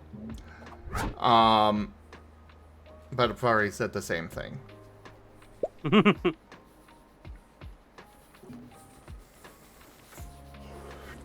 But the most difficult thing to balance so far for me are companions. Because action economy is a difficult system to navigate. Action economy, the beast that cannot be beaten. Because, yeah. In every tabletop system that I have seen, the side with the most actions wins. Unless they're up against, you know, something that is... If the fight is balanced, the side with the most actions wins. And when you add in companions that realistically should be able to act on their own, I've never been too fond of the way that Wizards handled it in 5th edition with the Beastmaster. Like, I can understand that they made those limits for the sake of balance, but at the same time, it's like, if you tell a dog to attack, they're gonna keep attacking until they're either beaten down or you tell them to stop. You don't have to keep being like, attack, attack, attack, attack, attack, every 6 seconds. Yeah, I prefer companions and familiars and things of that ilk that have enough autonomy that they at least have their own action that does not require you to always command them. Because once you start having to always spend an action to command a companion, and they don't get to do very much with that spent action, then it becomes unworth it. Yeah. Exactly. Or you know, when the rule makers hamstring the companions to the point where they really aren't all they're cracked up to be in spite of their title. Me staring at Pathfinder Drake companions.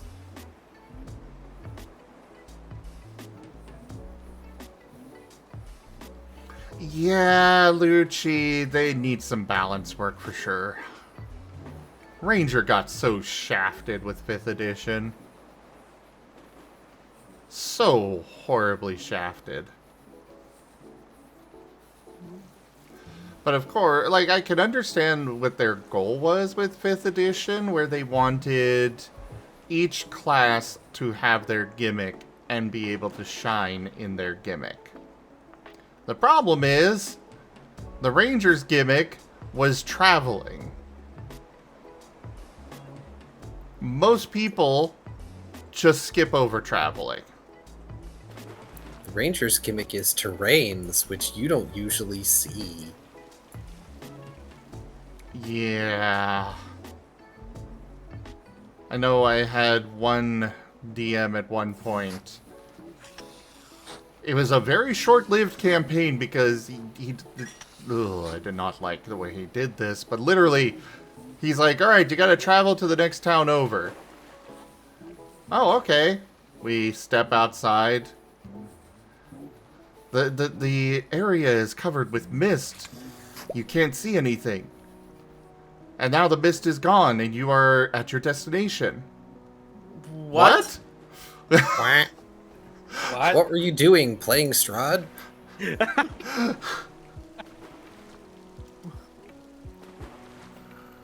I guess That just sounds like fast travel. Yeah. it probably was fast traveling. Like I said, what were you playing? Strahd? It's the only reason there should be mist and teleporting at all. Is that how traveling works in Curse of Strahd? That's one of the ways that you can get into the domain. You wandered into the domain, perhaps not of your own volition. Well, it sucks to be you. You're stuck here now. Whoops.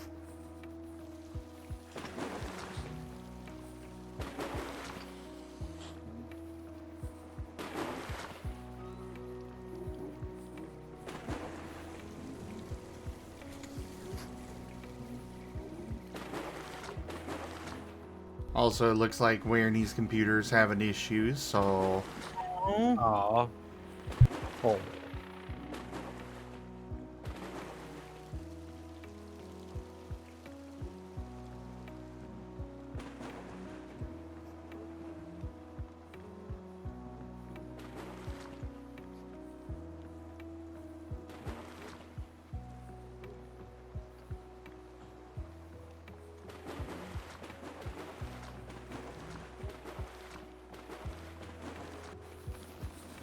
Okay, so the next thing here.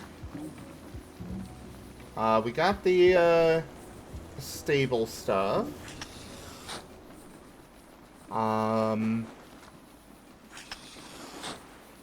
We had the full metamorphosis thing. We'll probably just call it what it is, full transformation.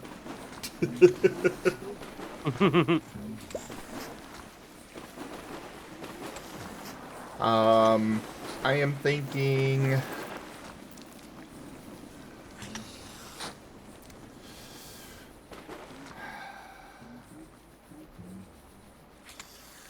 I'm thinking it's something that will be tiered based on how far you go.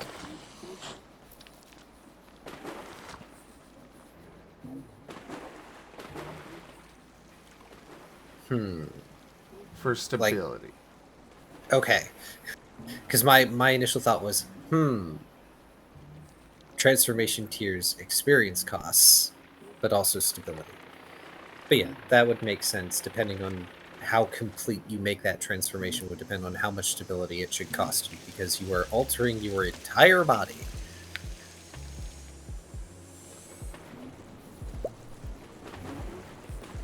So for the default, you take on the shape and ability of an animal. And we'll probably include some default random animals that they can go into. Some basic stats for them, you know?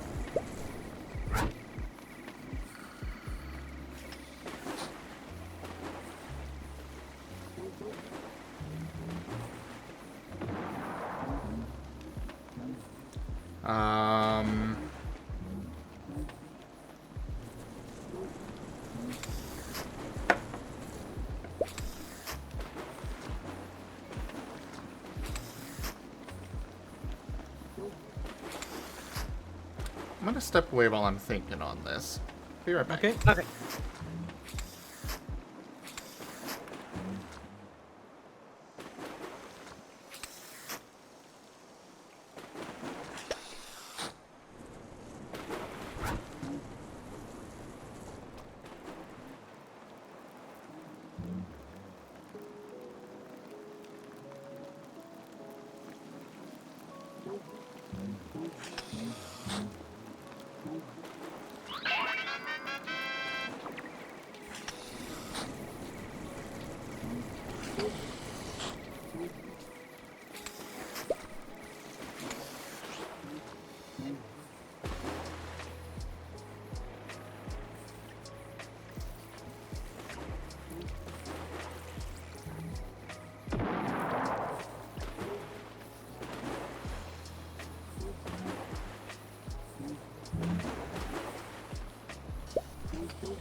Sure, buy the friggin' packs, all of them.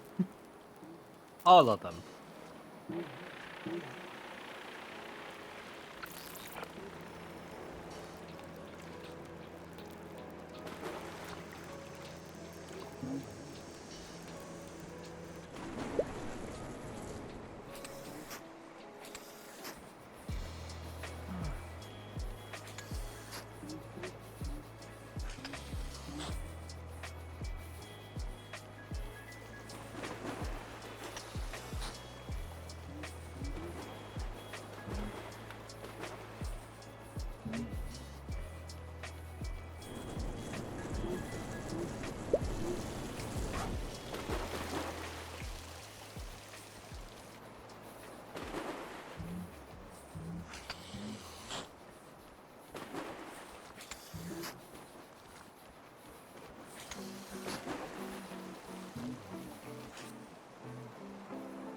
Indeed, ducks.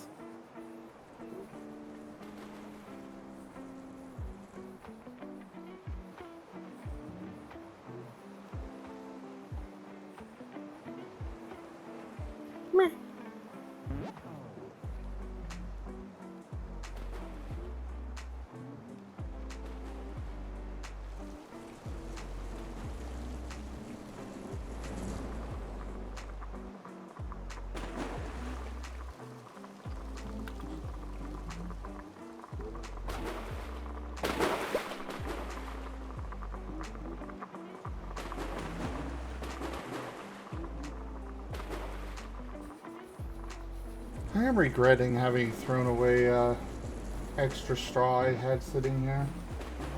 Oh, Aww.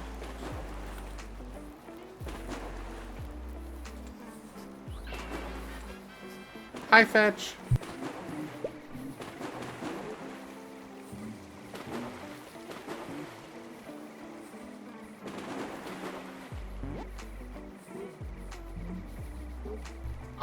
Yes, Vari. That reminded me of another ability that I wanted to put in. Oh? I am thinking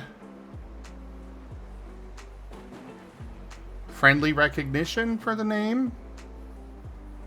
But basically it assures that even if you lose control, you are still able to recognize your allies.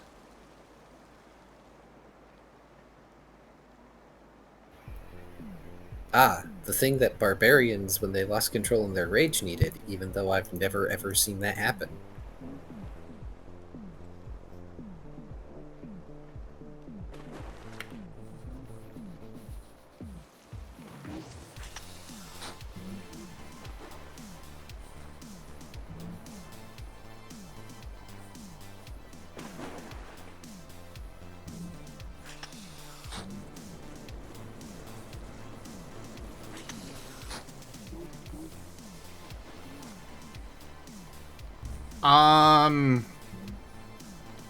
I mean, the storyteller can make that choice, and they don't have to purchase the extra ability if they want it to happen to their own character.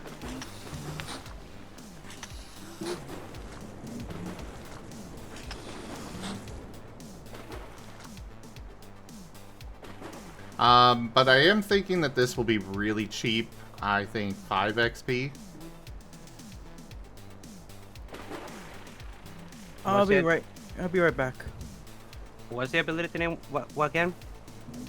Friendly recognition.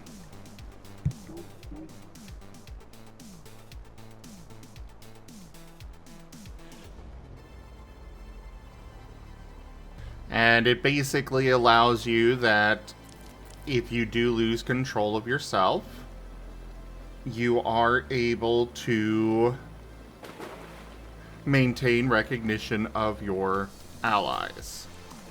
Mm-hmm. Got it. Allows you to recognize allies if you lose control of yourself.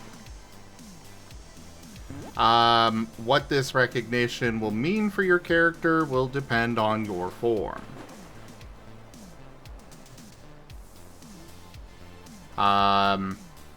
Some examples: if you are impersonating a evil dictator, you would see your allies as close advisors, trustworthy advisors. Oh, interesting. If you have taken on the full transformation of an animal, well, you might see them as your owner or something. Packmate, along those lines.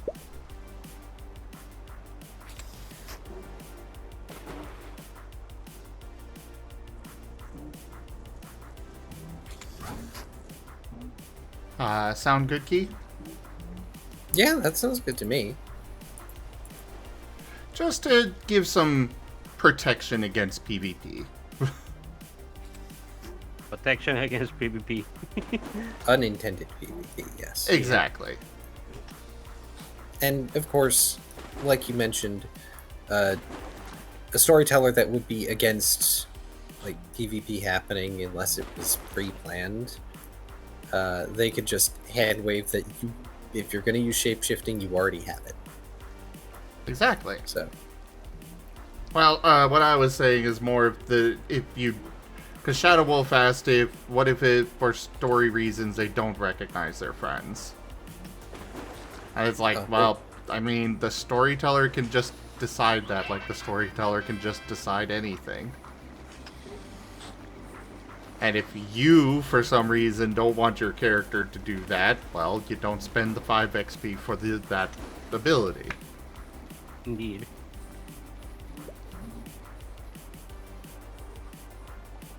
But I want it cheap, and I want it available, because don't necessarily want unintended PvP. How much is it? Do you said 5? Yeah.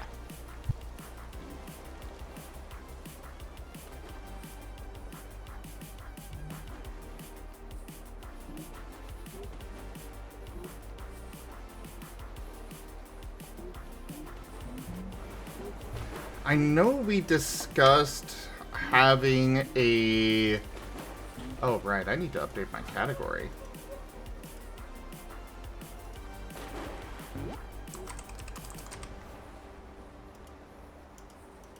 Bloop.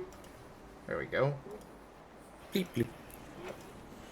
I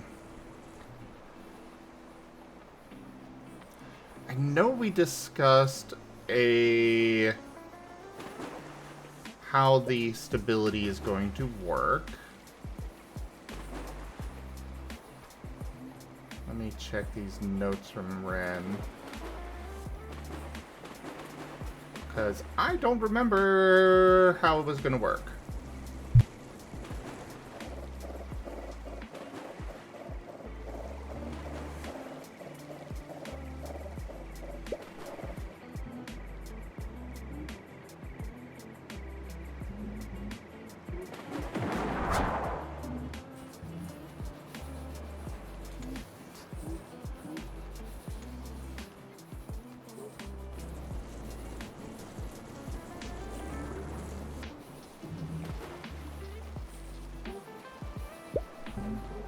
Okay, so the only thing here in the notes is that we'll have stability. If you go over stability, it will require a roll. If they fail the roll, they will be stuck with half of the stability cost until the next rest.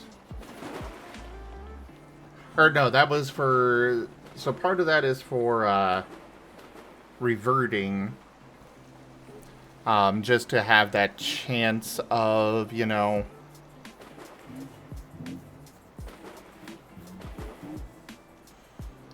Just to have that chance of an investment on this, you know? So that way they're not constantly changing back and forth. They have to make a roll to revert. I would say... We just don't have any numbers on this, so I would say...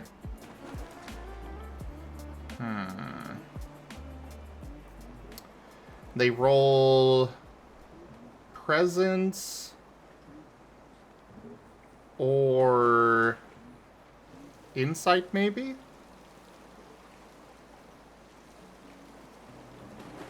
I feel like either of those would work. I like And to you have... could make it... Go ahead. Oh, I was just going to say, you could make it either or, so that people who haven't necessarily invested in insight but have invested in presence more. That is what I was... Chance. That is what I was going to say, is that that's kind of our point here, is that we've been purposely having it set up that way.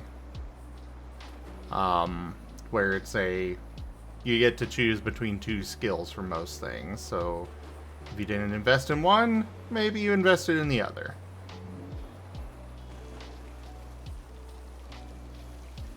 So, Raharu, make note about stability mechanics. Mm-hmm. To revert, it will cost, or it will require a presence or insight roll.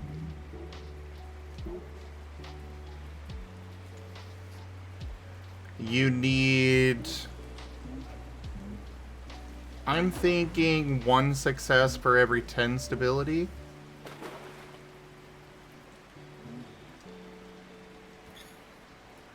That sounds about right to me.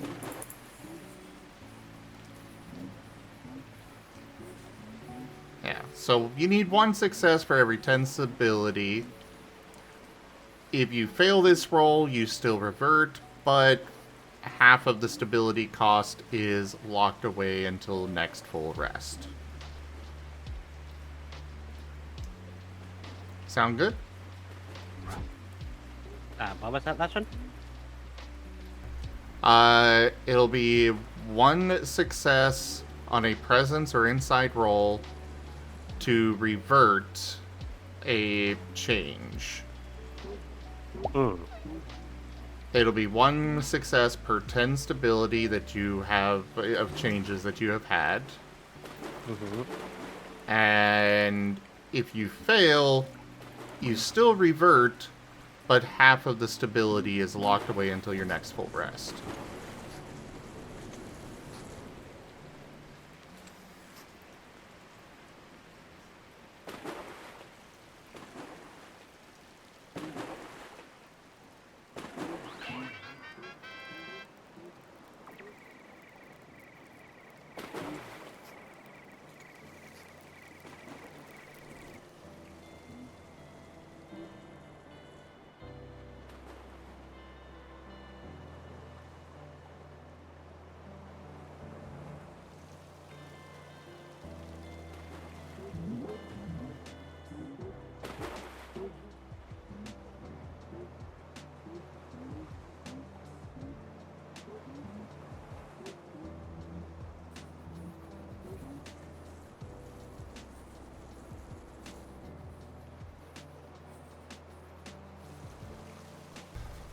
You got that noted down?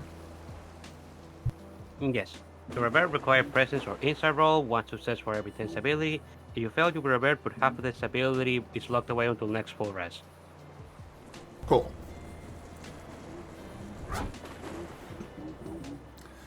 That is a fair point, Vari. Full-on yeah. botches, what's up? Yeah, I was just gonna say, yeah, that's a good point for what he said. What do we want to do for full botches?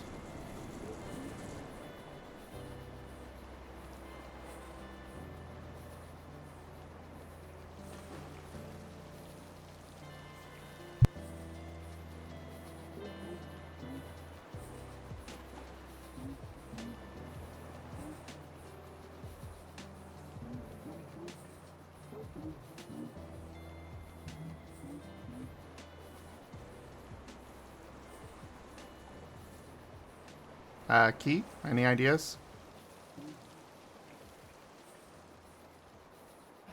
Full botches on reversion? Yeah. To me, the answer would be failure to revert, for one.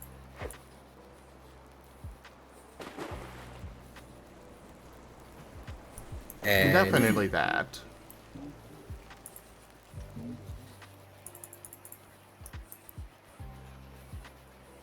You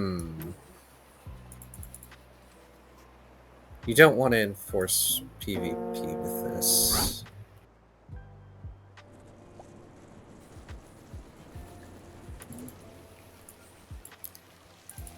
I think rather than seeing allies as hostile, what you could do is you are no longer able to see anyone else as an ally until you revert. That does not make them an enemy, but it means that, say, moves or abilities that would otherwise target an ally don't work. Well, this is for reverting basically anything. The only thing that won't have this requirement is minor morph. Oh, sorry. I'm thinking of like failure to revert full transformation.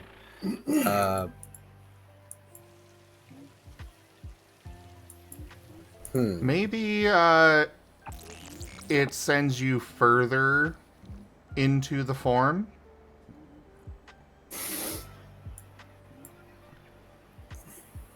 Yes. Rather than de-escalating, it escalates the situation.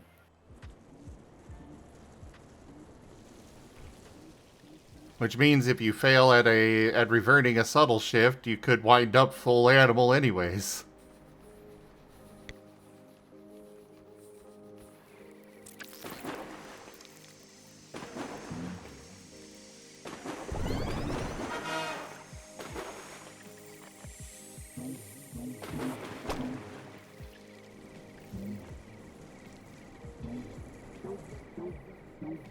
But I kind of like this idea.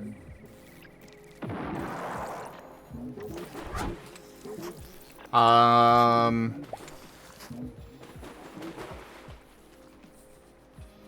would say it doubles the stability cost of the current highest source of stability.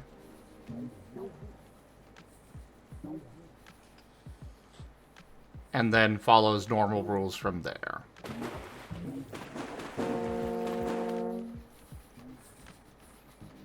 So if you've got enough controllable stability to still maintain things, you're good.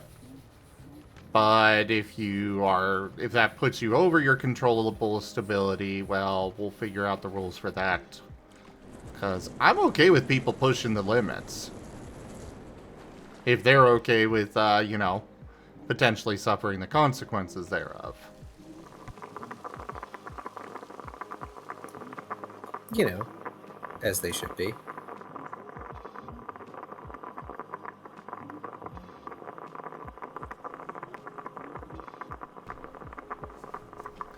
Sorry, Zeppy. I did start the battle. I just didn't give out the rewards.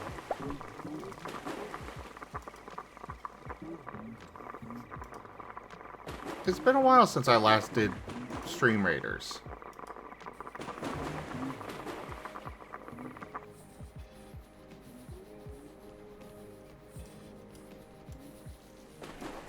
There. New battle.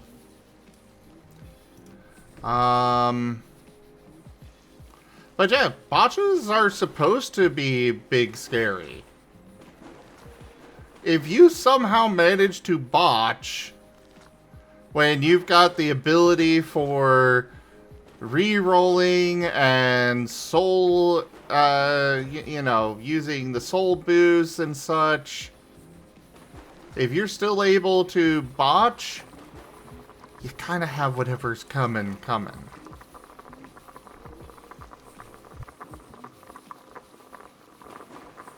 Yeah, that makes sense. Oh, also, Zeppy, I'm not currently a dino. This is my kobold character, Eric's.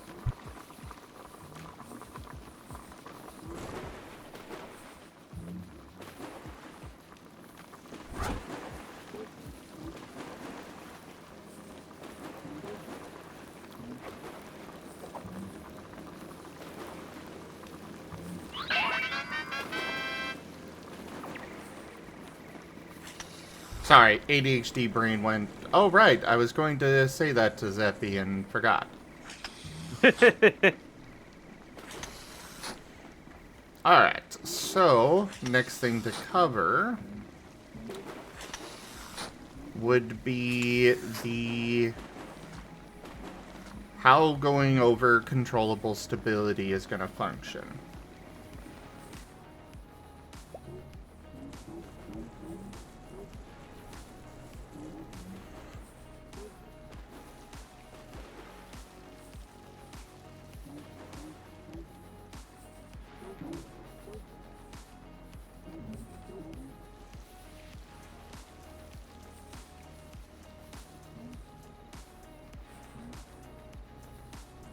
And now ADHD brain wants me to work on something else. So let's just get these out of the way because it's sitting here being like, no, work on this. No, work on this. No, work on this. Two things that it's yelling at me. Special movement types. As well as... Oh crap, what was the other one?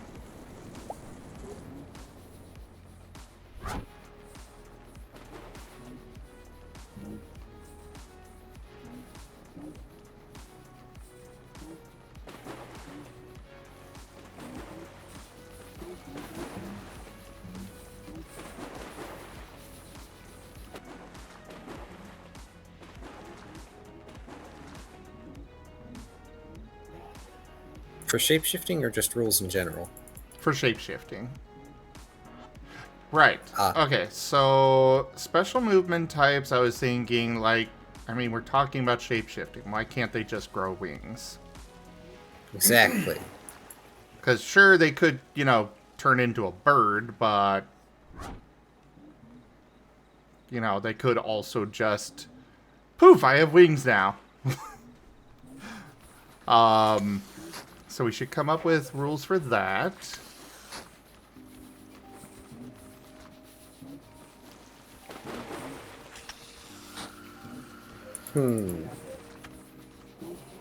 I feel like Well, adding a special movement would have to be a specific and costly ability.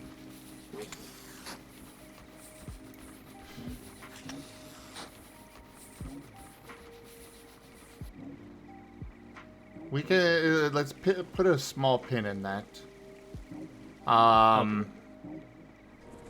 The other thing that, because my brain just reminded me what the other thing that it was wanting to talk about was, for full transformations, I'm thinking multiple tiers of animals. Instead of coming up with, these are the stats for a bear, these are the stats for a mouse, etc., etc., you got tier 1 animal, tier 2 animal, and then they could just fill in the blanks. Yes, like beast shape. Yeah. I think. I don't know what you're referring to. Pathfinder has a series of spells that are basically B-shape 1, 2, 3, Fey form 1, 2, 3, form of dragon 1, 2, 3, etc. Oh, And they have okay. specific stat and abilities that you get. Yeah, basically. That's also how Pathfinder Druid works. Their transformation, instead of being a specific stat block, uses the stat bonuses. Yeah. Kenku, thank you very much for that resub and your 23 months of support. It was at this time that I realized I forgot to actually feed audio through Discord. I was like, why is Key still going? Can you not hear it? Oh. But yeah, basically like that. Where it's a generic stat block, you just choose what actual form you've got for it. And I think we'll have the stability cost be based on those tiers.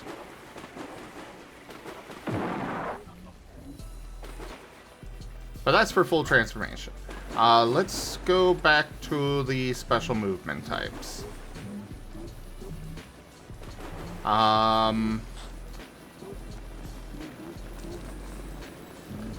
First off, they will be counted as secondary movements. Make sure you note that down, Raharu.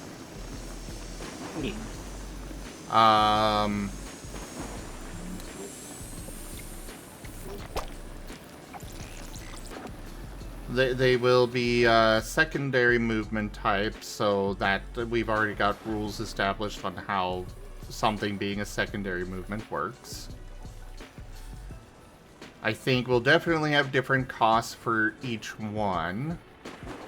Because, like, growing sharp claws for digging is definitely not as drastic of a change as growing wings. Yes, or change your arms into wings. Or that.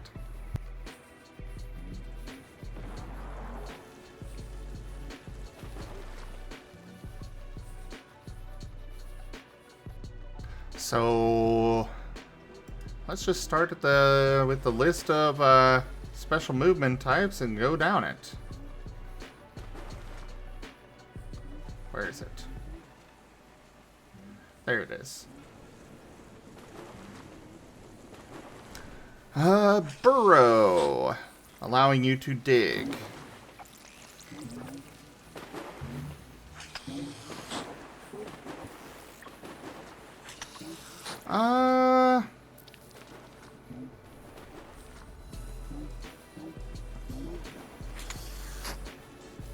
Honestly, for burrow, climb, and swim, I kind of feel like 10-10.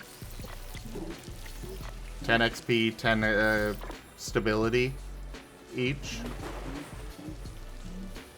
Yeah.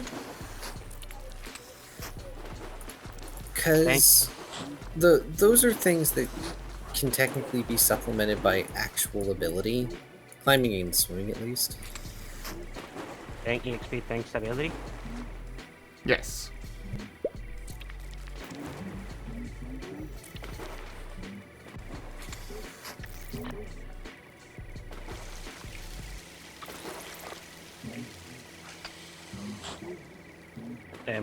What was the three? Burrow, swimming, and what? Burrow, swimming, and climbing.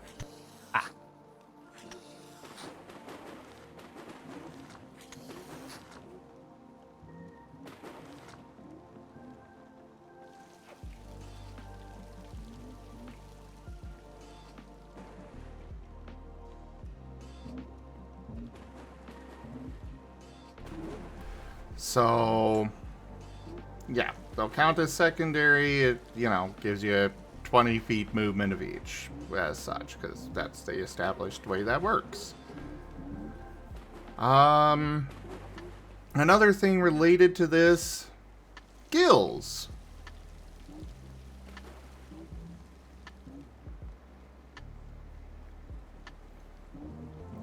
I kind of feel like because of how situational it would be, 10 XP, 10 stability.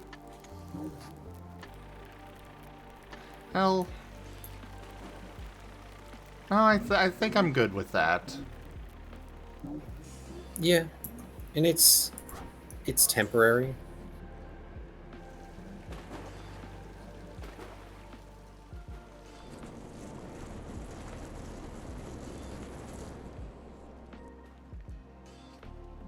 In gills? Yes, gills.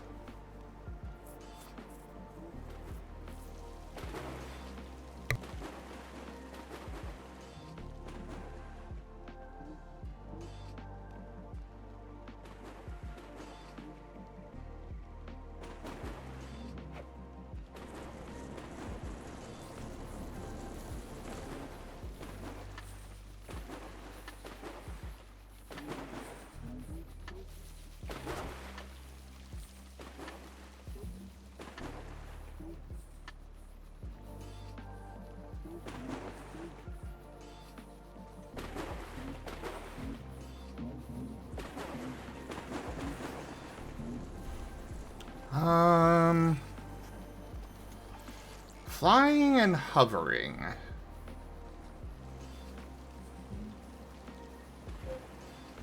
I would say 25, 25. Do we even want to let them have the ability to just hover? Not, well, there are like insects and certain birds that can do that. True. Yeah, hummingbird, for example. Alright, so yeah, we can, I'm good with, well...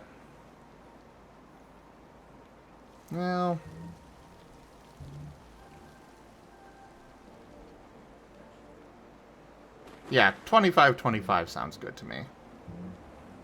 And what about the movement? Still secondary. All of these are secondary movements. Oh yeah. I meant the how much? Is it 20 movement like the others? Oh, you don't need to note that. Just note that they are all secondary. Okay. we'll let them just, refer to the relevant section for that.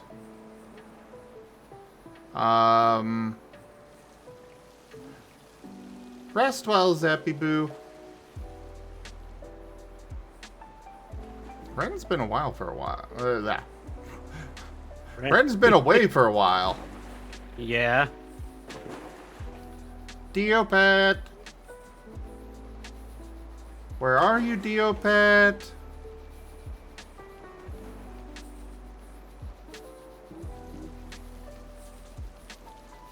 Scooby-Dio, where are you?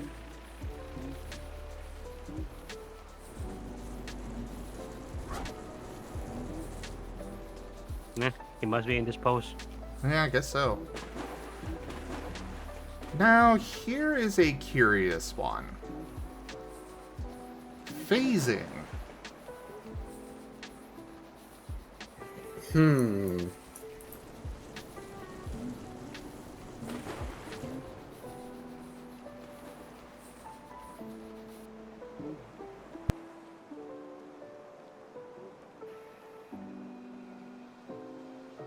That does not personally strike me as a shapeshiftery power.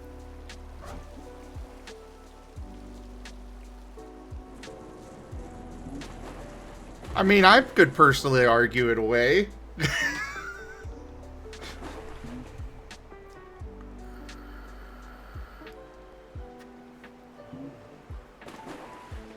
But...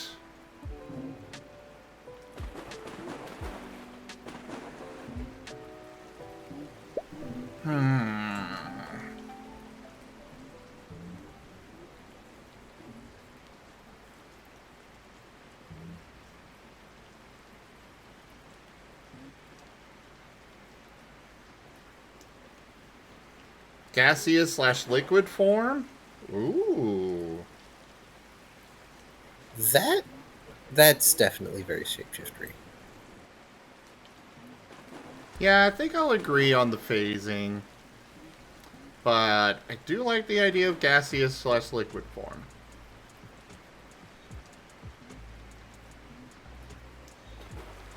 Yeah, like phasing seems more like a magic thing. I mean, to be fair, what is shapeshifting?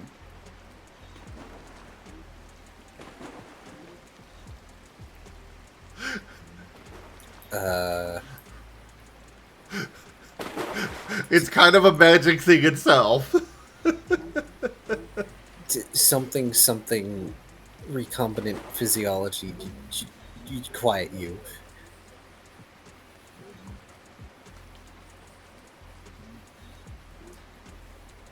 As I'm just gesturing at my microphone with my pipe when I'm saying that.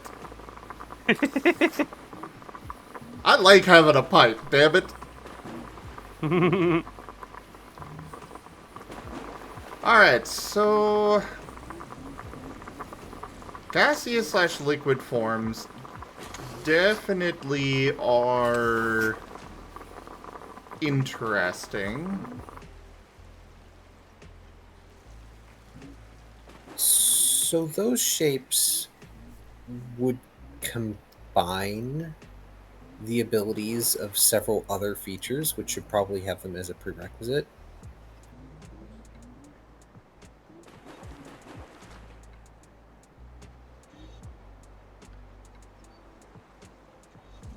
Be back a moment. Okay.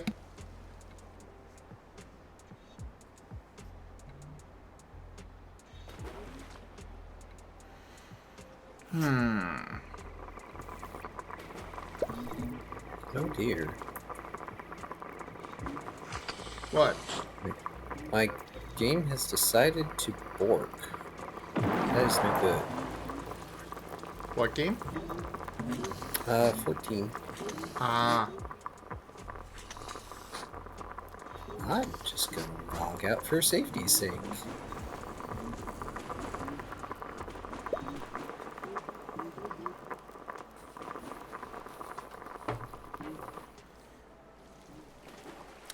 No, Vari, I definitely don't think we'll have phasing.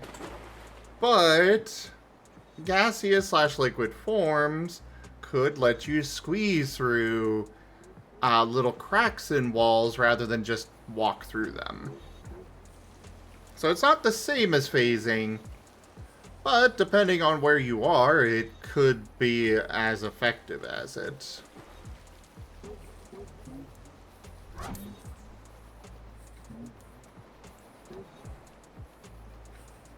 Also,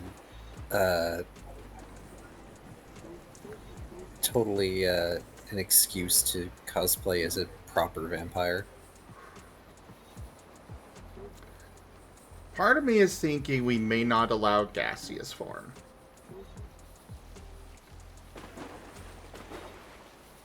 You don't want to be a slow-moving fog cloud drifting menacingly?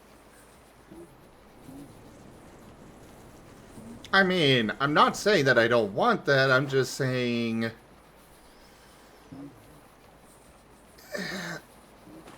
I'm teasing. I understand that that's difficult to deal with. Squirrel can have sword hands now? Oh no. Well, congrats on that 190 stream streak there, Candy Floss.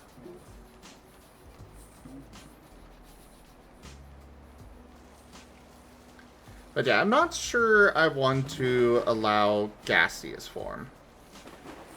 Because the whole idea is you're changing your shape here.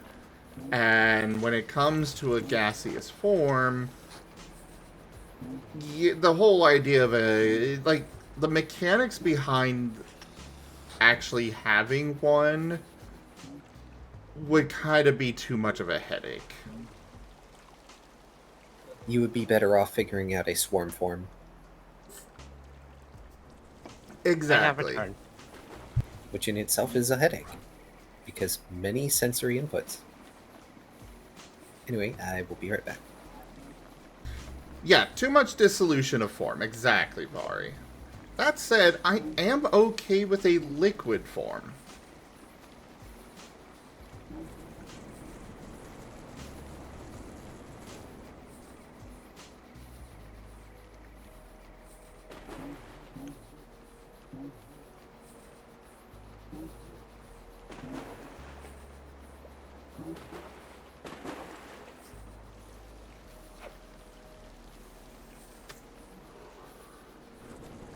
I am thinking that all forms are gonna, like, you are gonna have to remain as one solid shape. You can change how big that shape is, but I don't want to have this be any of a, you are separating yourself into multiple pieces kind of situation. We might have that as part of the magic system, but not for this system. Makes sense.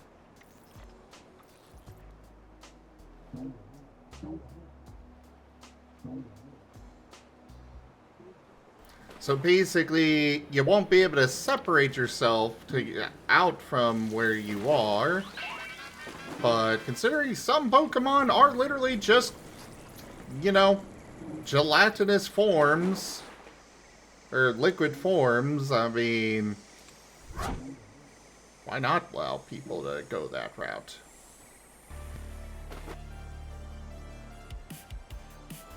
You know, I probably should have asked if Key can still hear me and has a wireless headset and such, so that way... I kind of was assuming that he did, and so I was still brainstorming, figuring he could hear me, but I have no idea. Yeah. Grimer, Ditto, Milcery... Garbodor.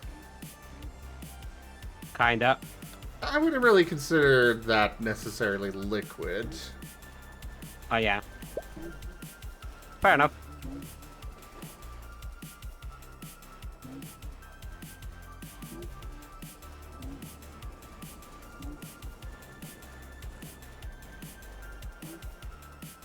Also, Vari, why don't you join voice?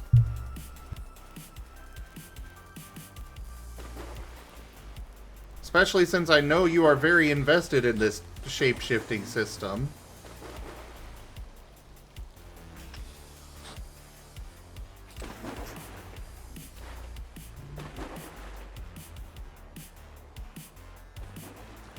I would consider the sandcastles close enough. Yeah, Azure.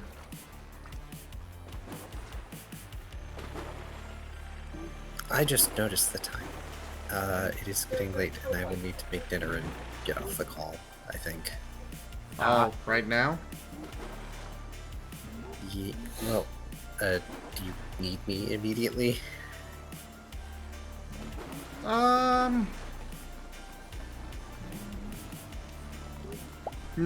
I think we probably have enough for me to work on here. Okay. Hug the zip. Hugs. How's this been? Have a good night, everybody. Good night. Do me a favor and think about ideas for if they go over their controllable stability. And maybe post them in ScarDev for me. Sure. Just general overstability, not specific instance. Correct. Just general. Okay. We want to have it more generalized, but like the base idea is you lose control of your character, but I don't want it to be a you go over and instantly lose it. Makes sense. So clearly going to be require a roll, but got to figure out what kind of roll to make and what a success on it would look like, etc., etc. But yeah, have a good one. You too.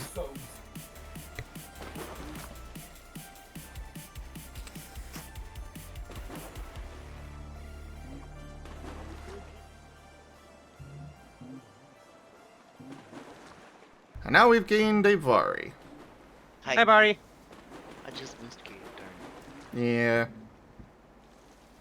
But we can at least go over the liquid form a bit. And if you've got thoughts on the loss of control, I'm all ears on that as well. I don't really know if I have anything like concrete yet, but I've got some ideas, maybe. Well, toss out those ideas. Well, okay, so you could have it work as per like an automatic affliction of well, depending on the situation, either distraction or berserk or other such things.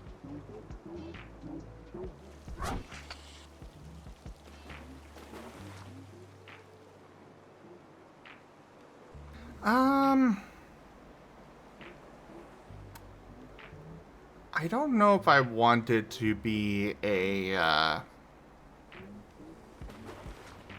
don't know if I want it to be a situation of, a condition on them. Okay. Because the idea is, if you go too far, you risk losing yourself to it. At least until after the next full rest. Okay.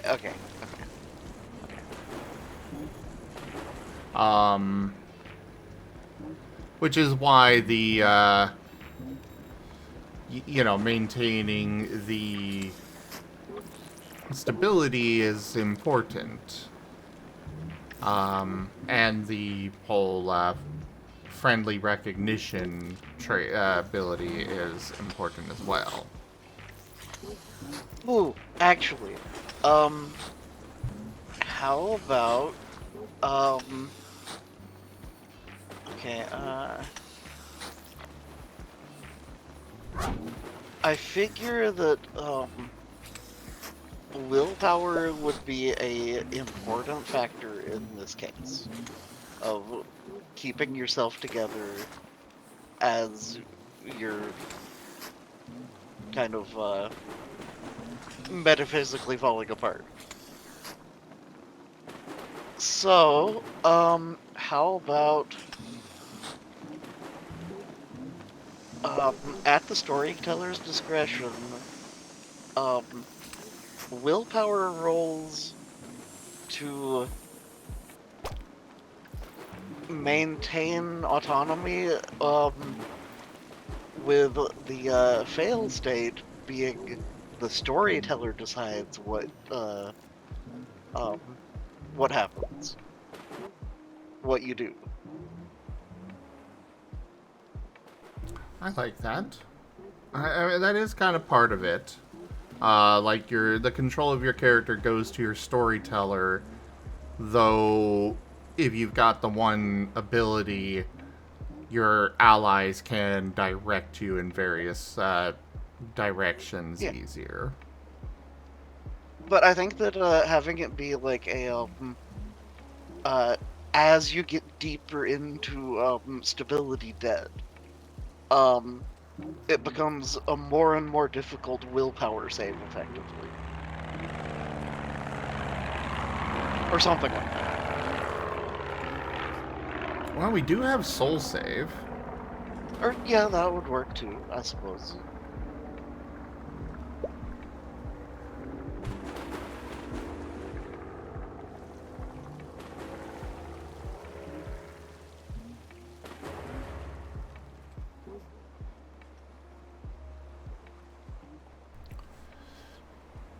Alright, so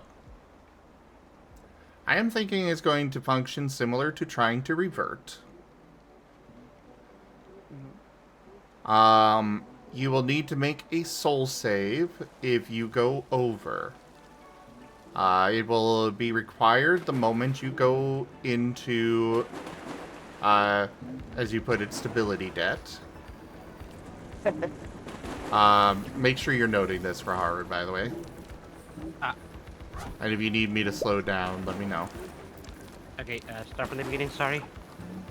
It will function similar to trying to revert. It will require a soul save.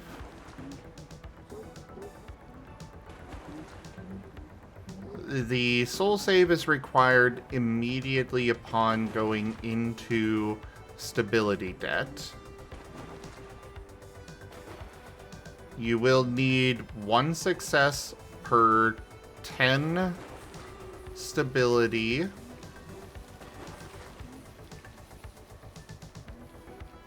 Though,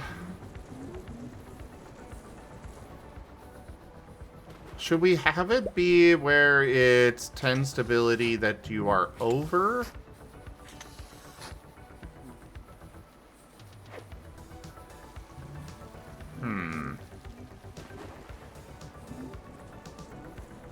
Well, okay. That's a tough call. Because if you do it, your total stability, depending on how much stability you have, that might be an insurmountable, wall of, difficulty. I have an idea. Oh? What if you have to have 1 success per 10 stability total? However, you do get an extra die for every 10 stability that controllable stability that you have. Ah, okay. So that way it might be like it is still a large amount of successes that you'll need to get, but it is mitigated by your controllable stability. Granted, those extra dice could bite you in the ass and come up as 1s, but they could also come up as successes, or even 10s. Yeah, and, so, with how that's working, that means that, okay, so, let's say you've got, 30 stability as your usual baseline for whatever reason. And then, Well, are you saying that you effectively have a 3 dice pool that you can use for the so if you Okay, go let to me. -10, it would be rolling against a 4, or So would it? let's go this route. You have just gone to 100 stability. Okay. That means you are going to need 10 successes to maintain control. Your controllable stability is 50. So you get 5 dice plus your soul save to come up with 10 successes, and then you maintain control.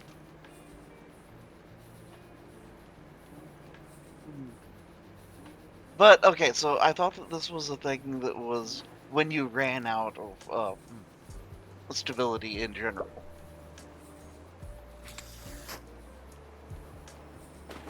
What do you mean? Okay, so I thought that it was a case of effectively when you run out of controllable stability, or I might be misunderstanding what you mean by controllable stability. So basically, basically you are at your controllable stability is at 50. You wind up at -50 for stability. Okay. So that would cost you 10 dice to 10 successes to maintain control. Because effectively you have used up 100 stability. Okay. We're probably going to keep it a building number just for the sake of it's just easier to add onto rather than dealing with negatives. Okay.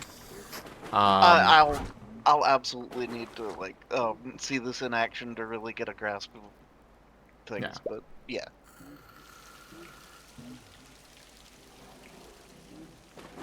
But I am thinking that, so you have used abilities and wound up at you're using 100 stability.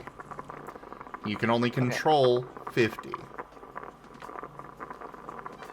Which means that you have very much gone over your controllable stability. Yeah, that is a huge stability debt. Yes, but it's, easier numbers there. Okay. So you need to get 10 successes because you are at 100 stability. And you get 5 bonus because you have 50 controllable. Okay. Yeah. That's. Yeah, and there are ways to get relatively good soul saves otherwise. So just building onto that would make it not terrible. Yeah.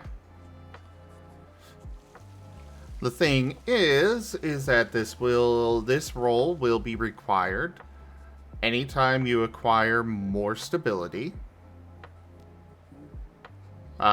So, if you try to revert from the 100 and fail on that, well, now you're potentially at, I don't know, let's say you use the full transformation, so you're now at 200 stability.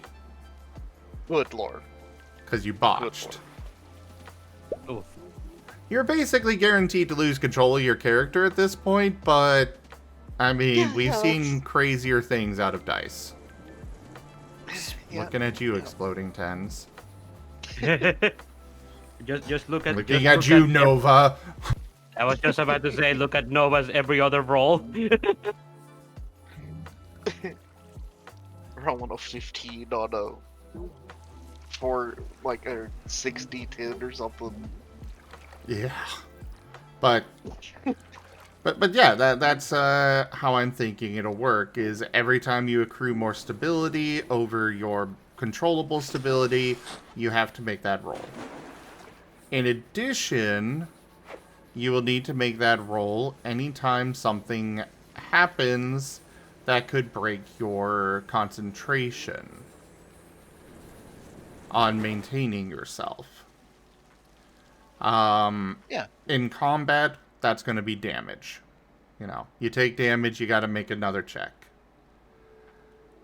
But if you are,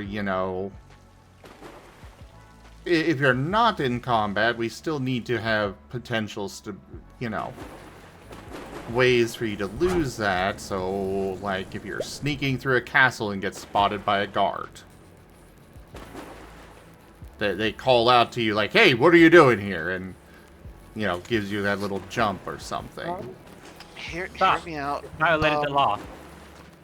How about anytime you make a mental or social check?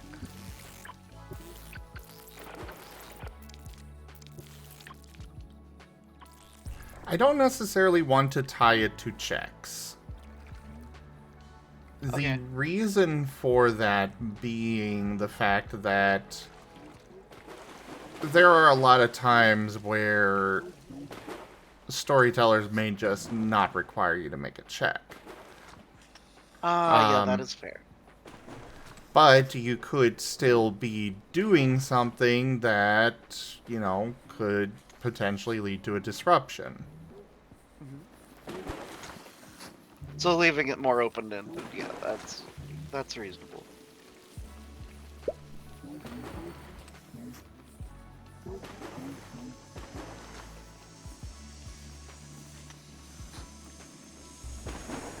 But yeah, you got all that for Haru? Let me see.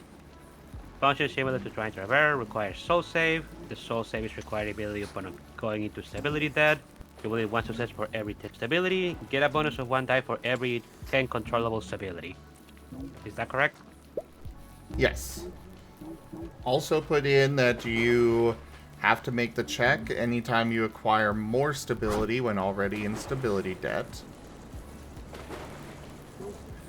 And also... Acquire or burn?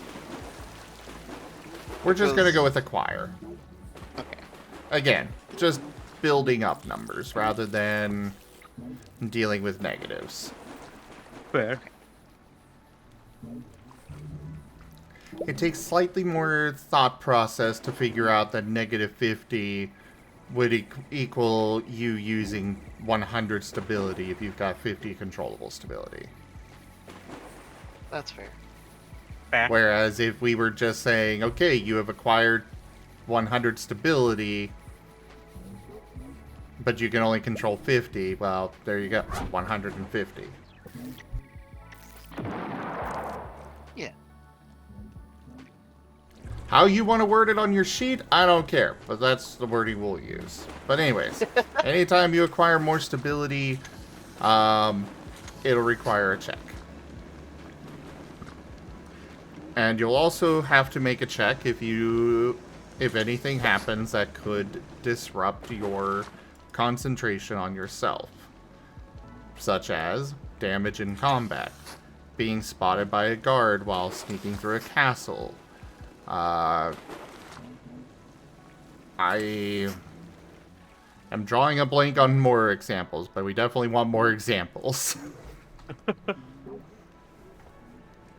We'll have to make a check if something will cause what on yourself? What was the word you used? A loss of concentration of yourself. Ah.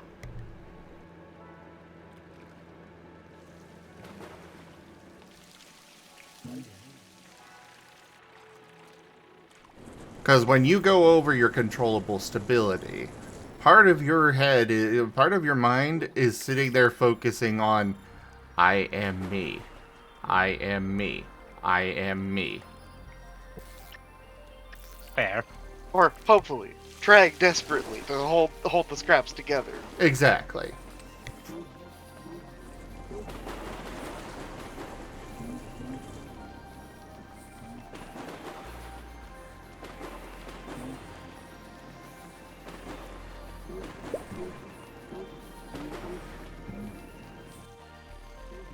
Also, what is the rate at which you recover upon rest? Full recovery. Okay. You go to sleep, and you are back to normal the next day.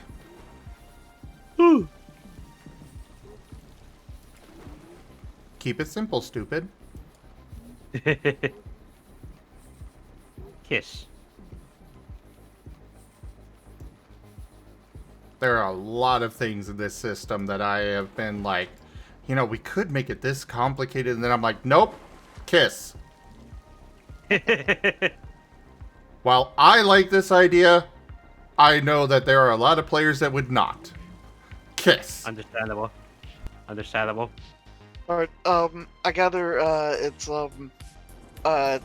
back to as normal as you can be. Like, if you happen to be, for some reason, stuck with some horrific crab claw instead of an arm or something,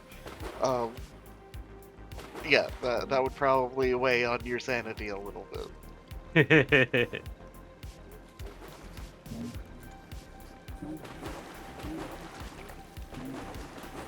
Just saying.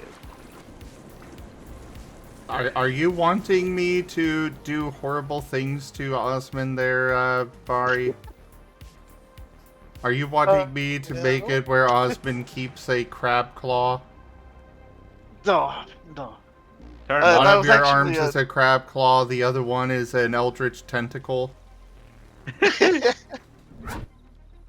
You just gotta give us one power of a crabby and power of Malamar. But no, that was actually at a live action role playing game that I used to play ages ago. I had a character that ended up dying and resurrecting through an alternative well, there's a healer's guild where you can resurrect. I resurrected through an alternative source of there was a chaos pool that was resurrecting people. Ah. And people were coming out of it with various benefits or penalties. I ended up for that life having a giant crab claw actually instead of an arm. And I could do a claw attack, and it was actually kind of neat because I was just a squishy mage, but I had a giant crab claw. I know there was Rooms and Reptiles where one of the other characters lost an arm. He was your kind of typical dumb fighter archetype. And he decided, we went to I think it was either we were trying to either buy a mount or buy a pet or something, but either way, there was a chimera. He decided he wanted to pet the chimera. Wow. It did not end well for the little kobold. His arm became a tasty snack for the chimera. Oh no. This was Rock that had this happen to him. Eric's, my character, being a druid, you know, they're oh yeah, Azure, you should go check out Rooms and Reptiles. It was an all kobold campaign. It was great. Kobolds.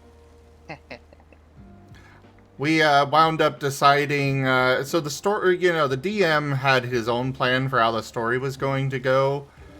And we all had this plan that we came up with as players that were like, yeah, so your story is great and all, but we discovered that there's this area called Kobold Mountains that doesn't actually have kobolds. So we're going to go, you know, we're going to go find a tribe of kobolds, carry them with us throughout the world, and then go settle the Kobold Mountains and establish a kobold kingdom. I see. But that's beside the point. Yeah, Rock, he lost his arm, and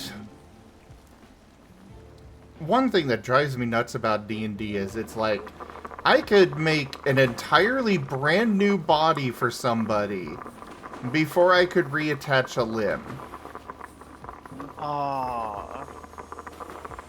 Because, you know, Druid, Oh, yeah, I because- could literally make a completely brand new body, but apparently I can't just make a new limb. Indeed. Never made sense to me. Yeah, because reincarnate is a lower level spell than regenerate. It is so dumb!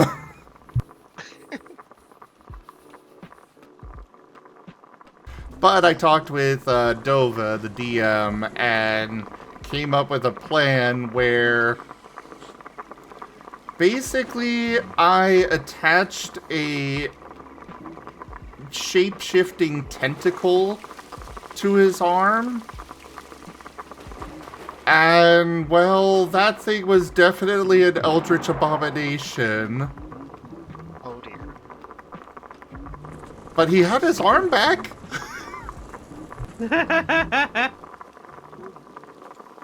Technically. Technically. The best kind.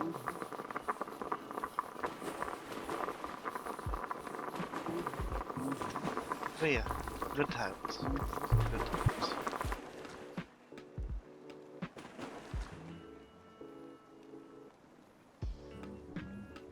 I mean, I'm okay with raising the dead. You know, raise dead or revivify for other classes. You know, I'm somewhat okay with being able to just put their soul back in their body and patch up the most, you know, life-threatening problems. I'm okay with that. But when I'm able to completely make a brand new body before I could just simply reattach a limb, that is dumb. Yeah. Though, to be fair, reincarnate is kind of a roll of the dice, which I consider kind of fun. Well, yes, you don't have control over what new body is created, but you can still make a brand new fucking body.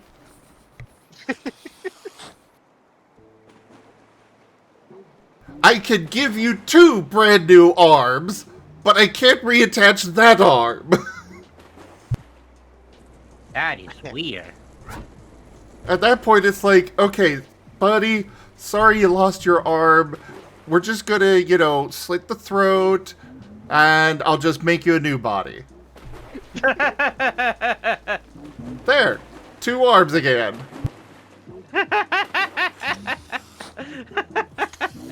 It is silly when you put it that way. Yeah, just sorry about you being a Tengu now. Yep, sorry you're a Tengu, but at least you got 2 arms again. Have fun.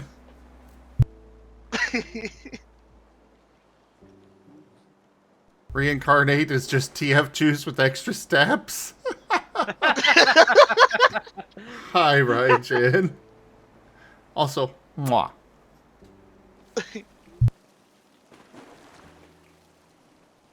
Alright, you...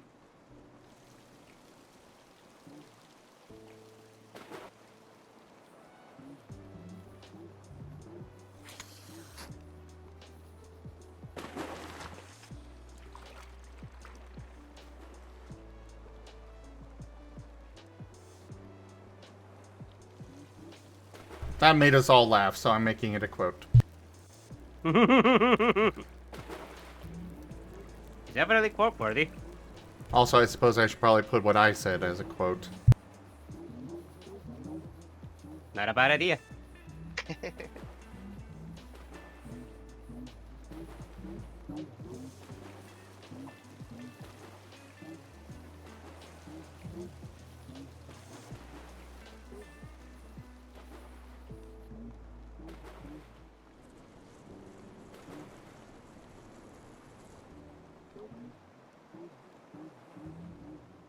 That's close enough to what I said. Yep.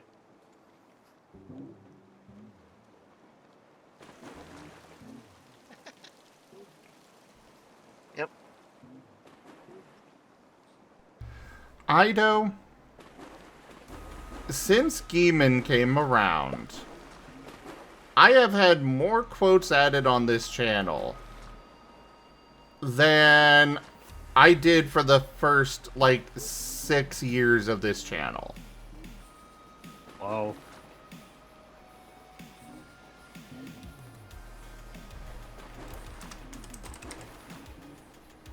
Actually.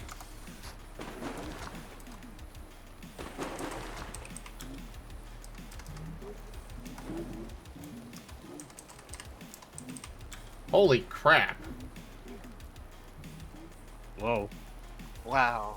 Quote 100 was in May of 23.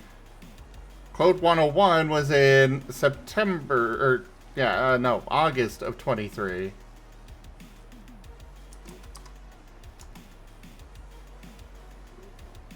Then the next quote was in November of 23.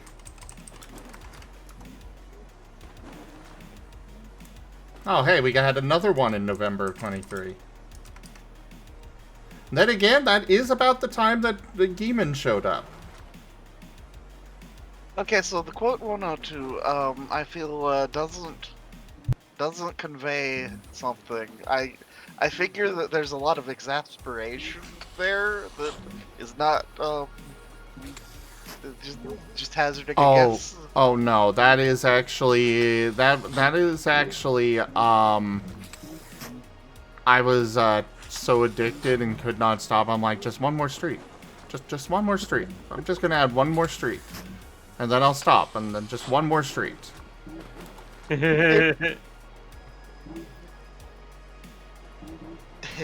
Okay, so we are on quote 251.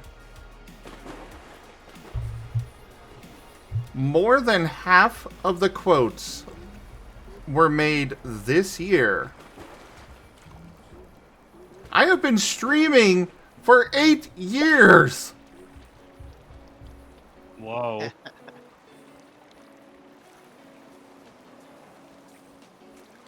What have you done to me, Geemond?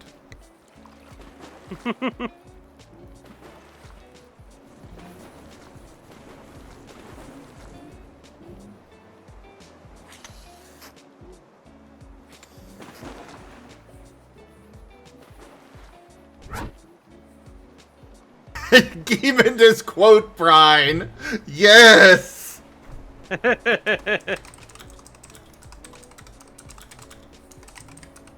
The brines continue.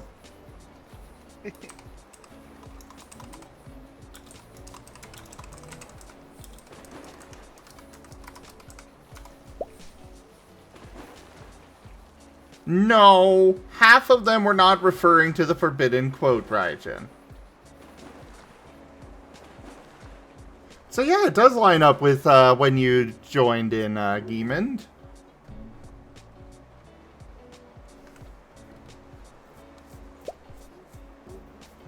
I think Ren fell asleep.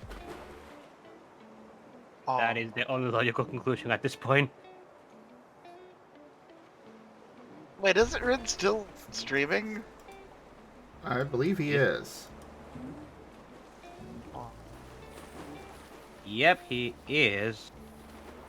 Oh wait, I see in his chat, okay, yeah.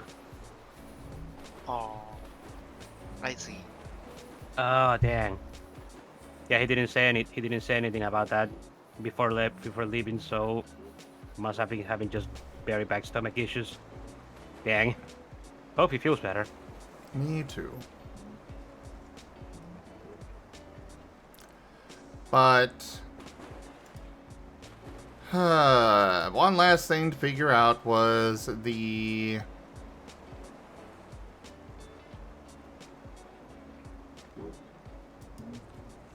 one last thing to figure out was the liquid form. But I think I am too distracted at this point to continue. Sorry. Why are you saying sorry?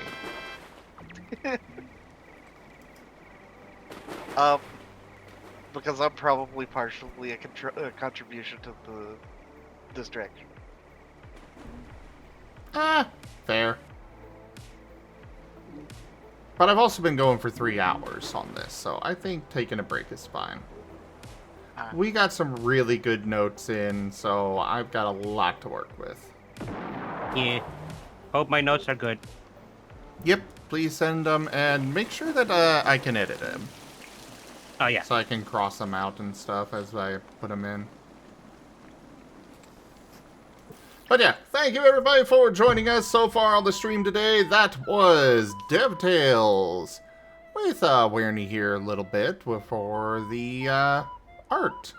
Check out our website, zgfgaming.com. We got links for our Discord, Telegram, Mastodon, Blue Sky, Patreon, and more. There on the website as well as down in the description below through our link tree. Thank you to my patrons, tippers, and subscribers. It is your support that keeps this channel alive and going. I cannot do this without your guys' help and your support, so thank you.